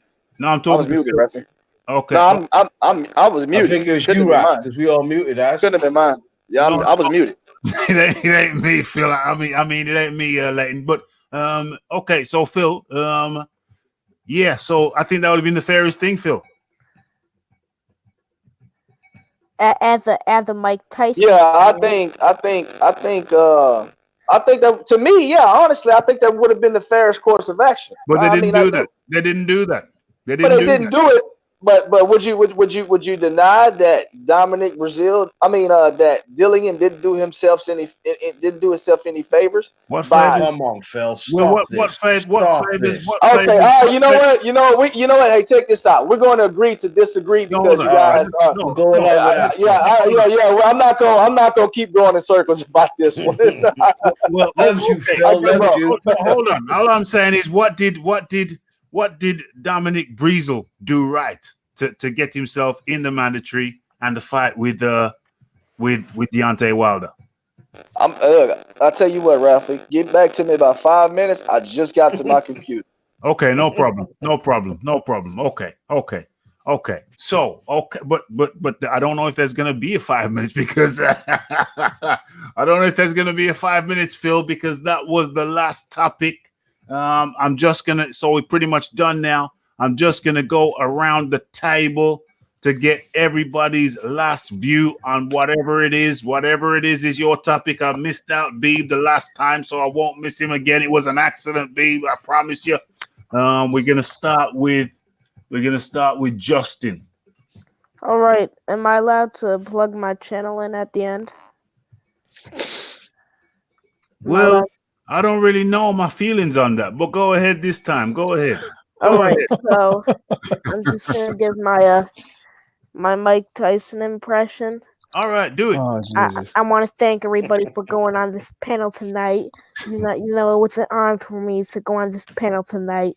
Customato told me to always be respectful, so I had to always be respectful because that's what my trainer Customato told me. He told me to always be respectful, and mind is power, speed is power. But anyway, that's my last words. You can find my YouTube channel, Justin Jr. 962. Fight commentaries, fight predictions, boxing and MMA talk. I interview fighters. Thank you guys for coming on the channel. This is Mike Tyson. I'm out. Damn. Get them all on this one. Fan like. Damn. No, but the way he dropped the mic as well, though. The way he did the mic drop, he did the perfect man. Did on time. Okay. I was gonna ask him if he's doing well in school because that, that's the priority. You know what I'm saying? The showbiz is all good, but the schooling comes first, my friend. So yeah, good to have you, Justin. You're an interesting character. Phil, are you back? I'm here, man. I never left. I'm just. Come to me last. Come to me last. I got my final thought. He's still searching on his computer. I'm going to be blast, Phil. I'm going to be blast because we don't get to interact as often as I would like. So I'm going to be blast. But Leighton Evelyn. Hello. How you doing, my friend? You just your last thoughts on whatever topic you want to talk about. It's been a big weekend. It's been a redemption for Anthony Joshua. Dillian Whyte, a bit off par, but that's understandable. Give him a pass for, a little bit of that. He's gone through a rough time, been jerked around by the WBC, been jerked around by the press who leaked the tainted, who leaked the abnormality in his sample. And there was nothing wrong. It was a false positive. And basically, he's coming for all these YouTube channels who put the shit in. Get ready, you're going to start getting monetized coming off you for it. Anyone who posted stuff blaming him for it, he's coming for you. Yeah. And basically, it's been a lovely week. Yeah. We're back, baby. Britain's back. Britain's got our belts back. We are back. We're back. And all the stuff that I've had to take for the last 6 months. Yeah. Oh, Raf, it's been ridiculous. Crazy. Because some people you can't reason with. You can't even talk. You can't reason. They just see you as a British fucking pussy. That's it. Job done. And it's not about that, is it? Do you know what I mean? Boxing is international. It don't matter. But you can't argue with stupid. You just can't, mate. Do you know what I mean? They just think, They still even know when Joshua took his belts back. There's still no respect. He's running, he's this, he's that, he's this, he's that. Talking about running, but it's a weak argument. It's a lame argument. Because one he can't box like Lennox Lewis. He's chinny. He got no think. I'm sorry, B. Do you know what I mean? He pierced him all to a ball, said he couldn't do it. But I know what Joshua is. I've watched Joshua from the Olympics. We us in Britain know what Joshua is. We know exactly what he is. We know. What I mean? But people they just get jealous. You see the money, ching, ching, ching, ching, and that's all they think he is, another hype job. I've seen him being compared to Bruno. I've seen him be compared to... It's like, he's nothing like Bruno. Nothing. Do you know what I mean? Oh, yeah, no. I love my American boxers. My American boxers, I absolutely love them. Do you know what I mean? Just because you're from America, don't mean to say that you can't box. Because you're from where you're born, you can't box. Why do they think that because you've got to be from America, you can box? You can box all around the world, mate. Do you know what I mean? It don't matter where you are. Yeah. We're Final Four. We're back. Britain are back, mate. Back once again goes the Renegade Master. Power to the people. Okay. We are back on the map. Phil Dealey. Yeah, it's good that you got good grades, Justin. That's the priority, my friend. I always like to see young people, focus on their education. So that's numero uno. Okay. Everything else comes after. John D. Lee, your final words on this weekend. Historic weekend. AJ showing everybody how to take a loss. Took it with dignity. He learned from it. He made the necessary adjustments. He showed class in the ring. Beating Andy Ruiz, and he showed class in victory. He's not run his mouth. He stayed his normal self, and he's just talking about getting back in the gym and training. And I think that's what more fighters need to do. Yeah, we're now in an age where fighters don't fight often enough, so they need to stay focused in between training camps. But yeah, I've really enjoyed this weekend. It's been great. So it's been a great weekend, man. It's been a great weekend. I hear a lot of people telling me that there's a lot of negativity about there's out hate Rafi. Let him get on with hate. There's a lot of hate, but I don't know how I see it, but I don't see it. I see it, but I don't see it. I hear it, but I don't hear it. I don't know. It's strange. It's because I'm aware of it, but somehow I don't know. It's almost like it doesn't penetrate. It doesn't penetrate me. It's like water off wax. It just floats right on off me. You know what I'm saying? Stay positive. If you let those negative people suck you into that, then it's just draining, isn't it? Yeah, it just kind of drips off me, man. The negativity just kind of drips off. I mean, well, that said, I have a channel where I can come and counter anything that I think is skewed. Maybe that's a factor. Maybe. Let them hate anyway. Let them hate, and I will counteract. Phil Walker, your final words, my friend. Well, look, check this out, man. It was a beautiful weekend of boxing, all the way from it was a beautiful weekend in general, but boxing especially. We had fighting all the way from 11 o'clock all the way to essentially 11 o'clock at night for 12 hours. That's awesome. Anthony Joshua showed that he is a true champion. I'm excited. When he's doing good, the entire division is doing good. So I'm excited about that. And hopefully that just adds to the clamor of the Deontay Wilder and Anthony Joshua match, whatever it may be. So with that being said, I appreciate you guys all on the panel. Again, things got a little not necessarily heated, but it don't matter. Basically, that's what I'm saying. It's never personal with me. It's never personal. We agree to disagree on a lot of things, but essentially, to me, that's what makes the channel good.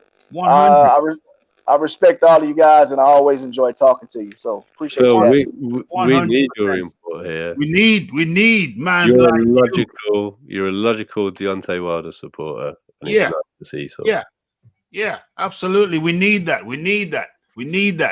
And so, Mr. Beeb, please come in with your final analysis. Well, I went into the weekend pulling hard for Andy Ruiz, but with that being said, I went out of the weekend with added respect for Anthony Joshua, and I use the word added because I never did not respect him, but I have even more respect for him now, because when someone displays greatness, doesn't matter, who they are, if it's someone that it's an opposing team or whatever it is, you have to acknowledge greatness.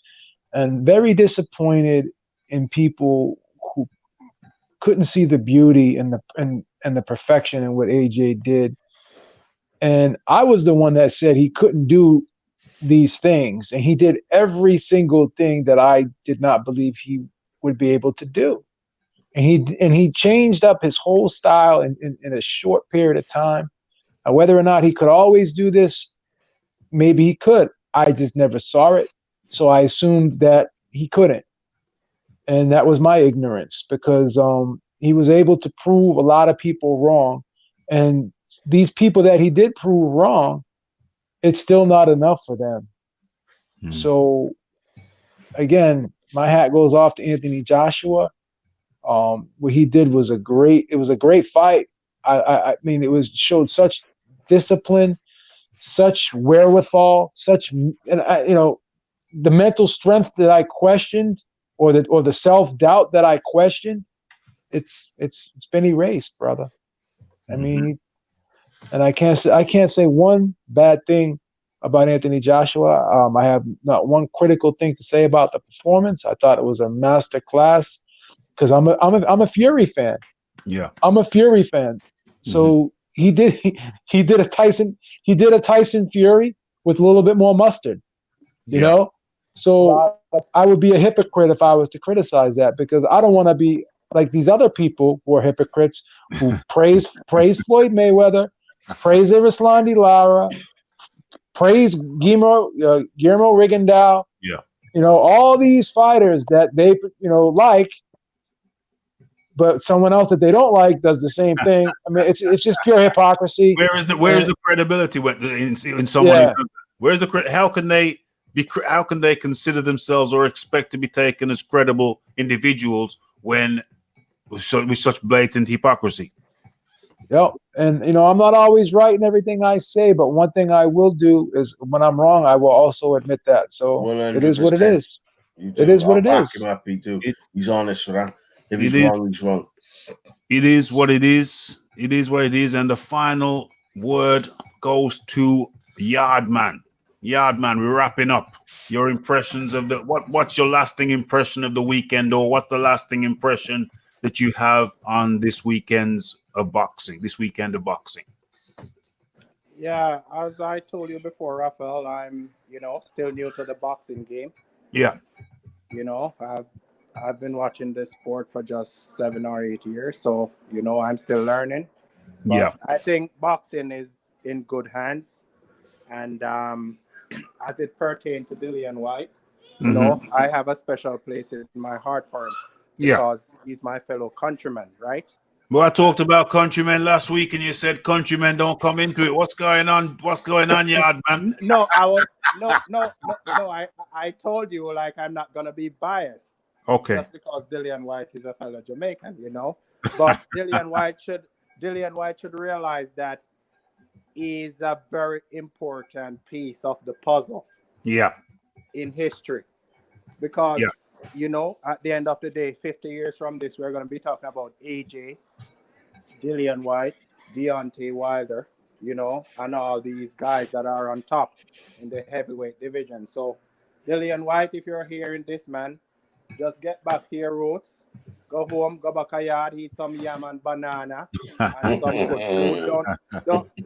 You understand what I'm saying? Just 100. Yeah. and make all the money you can while you can, man. You only get one chance in life. All right, so that's my thought. Bless up. Irie, go on. Okay. Beeb is joining the brotherhood. I drove past. I stopped by Beeb's flat in Manchester just to make sure everything was open. Check the doors, Beeb. Check that everything was in ship shape fashion. It's okay, Beeb. They did start to pile up some wood at the front door. I don't know why, but that's now since been removed, and the flat in Manchester is intactus. It is intactus. Okay, so yes, what is Hump Day? Wednesday. Okay, I thought Phil was being rude here. What's going on? Hump Day is Wednesday because you know what? Yeah, the middle. I got you. Middle of the week. I got you. So, okay. So, where are we? Yes. You have been in tune to Boxing Talk with Rafi. It was a good one. It's been a great weekend. It gave the UK the pump in the arm, that injection. We were wondering, could AJ right the ship? Could he right the ship? I wasn't 100% sure. I was only 50-50. Sometimes I thought Ruiz was going to do it again, 51%. Sometimes I thought AJ could do it again. He's 51%, but he was always that close. It was always 51% to 49%. I did not know. I hoped AJ would do it because I think he's great for boxing. He's great for the economy of boxing. He has resurrected heavyweight boxing. Tyson Fury didn't do it. That was just like a fart in the wind when he won. Let's be honest. Didn't change nothing. He did help free up the belts, and that's the major thing that he did. He freed up the belts, but then what did he do? He popped dirty and quit. So it wasn't Tyson Fury. He popped dirty and quit. He's out the equation. Joshua did it. Joshua came along, and he was like a breath of fresh air, and we watched him through the Olympics, and I never had much high expectation.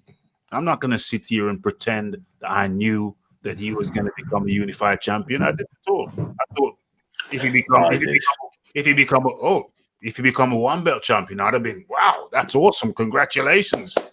I didn't know he would go on to do what he did. I'm just being straight with you. I'm not going to pretend that I saw into the future. No, I did not. But all I did was I sat and I enjoyed the journey. Didn't know where it would end. I had no idea. I was just enjoying the journey.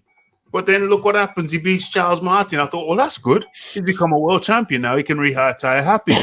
Then he goes and who was next? Was it Klitschko? Or Melina? No. I mean, who's the next belt that he got? Was it Klitschko? It was Klitschko. It was Klitschko Parker, yeah. Yeah. It was the order was Charles Martin, Klitschko, and then Parker. I think that was the order, and in the belt he won. So then he goes on and to fight Klitschko, and I remember the night. Yeah, we're gonna go and watch it in a pub. I was late. We were late. We got there late. I think he'd already been dropped. And we walked in the place, me and my mate, and the place was somber. And I thought, what's happened? I thought something bad must have happened because people were just somber. That's because he'd just been dropped just before we walked in. And what do you know? Gets up off the canvas and beats Klitschko. So now he's a unified champion. And then he goes and beats. So it's just been a very, very enjoyable ride to see a home country guy just come from nothing, get a gold in the Olympics, then just start to accumulate these belts. So it's been a hell of a ride. And it's been so much of a good ride that people have got behind him. They got behind him and they stayed behind him for the most part. And which other champion can you say that about? He's a nice guy, though, Raf. That's why your grandmother loves him, your granddaughter loves him, your daughter loves him, your wife loves him, your cousin, everyone loves him. Everyone loves him. He's a pleasant fella, and we've enjoyed the ride. He's been good for boxing. And so, it's just good to know that, the wheel fell off. They successfully were able to get the wheel back on the wagon and we're rolling again to more exciting times. And so that's the state of play. I mean, you guys are excited because you've got a horse in the race. You got Deontay Wilder over there. So that's an element. You got other guys over there he can fight. You know, there's three. Yeah.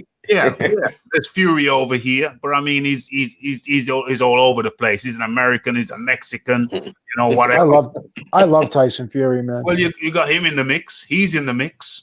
And so we needed Joshua to come back. We needed it. The game needs him. The game needs him. 100%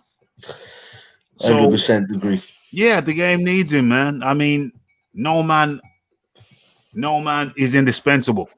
So, you know, one day he's not going to be in the game. But right about now, it's great for the game that he's back.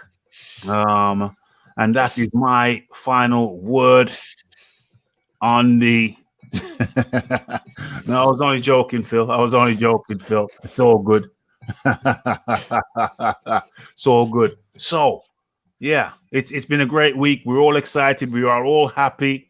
It's an amazing thing. And even just the Andy Ruiz thing, just pondering that, just scratching your head.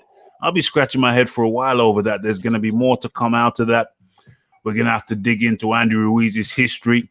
We're going to have to talk to, or we're going to hear interviews from former trainers, because it's just too much of a mind blow. It's too mind blowing that a man who was in that position wouldn't have moved hell and earth to maintain his position. He wouldn't have gone into the house that they rented for him and stayed there, secluded, lived the life. He wasn't prepared to live the life. It's a fascinating story. It's going to be in the history books. The guy, the Mexican, his name is already etched in stone. When it comes to boxing, it's etched in stone. So we're going to be talking about this guy, this Mexican guy. They're going to be talking about the Mexican American who won the title and immediately lost it.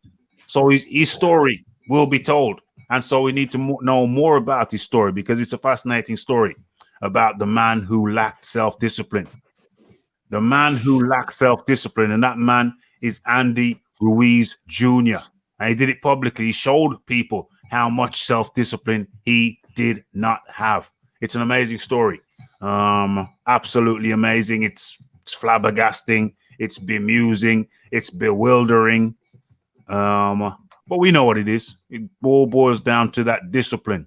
Talking about diabetes again, I'm going to finish off the story with this. Talking about the diabetes story that I talked about the other day. So another friend of mine jogged my memory about a mutual friend of ours, somebody we knew all our lives, who died from diabetes. And then the friend of ours, the mutual friend, the one who's alive, he said, you know, that guy, he was dead. You know, that was suicide, don't you? And I knew what he was talking about. He was suicide. He knew he had a condition, but he could not overcome his craving. He could not overcome his craving for foods, which would ultimately go on to kill him. And this mutual friend of ours, it was suicide by food. Just a total lack of discipline. And that reminds me of Ruiz, not just his eating habits, but his lack of discipline, his lack of steel when it comes to knuckling down. He couldn't knuckle down for 3 months. He could not live the life for 3 months. And that's astonishing. Absolutely astonishing. Beeb, it's astonishing. It is. It really is. Mind-blowing. Mind-blowing. Leighton Evelyn, it's mind-blowing. Mind-blowing. It's blind-blowing. What Ruiz threw away is mind-blowing. And so that brings us to the end of the show. And thank you guys, Leighton Evelyn, Habib, John Daly, Justin, Phil Walker, Yardman, Big Boys Boxing. Much thanks for coming over here. We've come to the end of the show. It's the Boardroom Bully. It's the Rue. It's the Phil Walker. It is the Toby Bartlett. Jamaican Boxing. Justin. Who else we got? We got Buzz Lightyear. Cristiano Wu. Sub Skrilla was in the building earlier. Rue 504. DJ Georgie Porgy. Marla. Big Boys Boxing, Shiz Biz. The list goes on and on and on. You have been in tune to Boxing Talk with Rafi 75. It's been a hell of a weekend. Joshua reclaimed his throne, reclaimed his crown. Some people are saying he was running. I don't call intelligent movement, lateral movement, running. I don't call that running. I call that ring generalship. Put on a marvelous display, did something we weren't sure he would be able to do, pulled it off. Two-time champion. Two-time. And that's what else can we say? What else can we say? What else can we say? It will be shown in the record books. Red Glove Militant was in the house. It will be shown in the record books. Fantastic achievement. He pulled it out. Philip Carl Roberts was in the house. He pulled it out and he's brought it home. He's brought it to the UK. Record number of PPV sales, 1.6 million, trending. And it's been awesome. Thank you to everyone in the chat. Thank you to the guys who joined me live. And the only thing that I can say, other than see you Wednesday, same time, same place, Monday and Wednesday, Boxing Talk with Rafi, 10 p.m. start, UK time. Make the adjustments for your area. And the only thing left to say is blessed.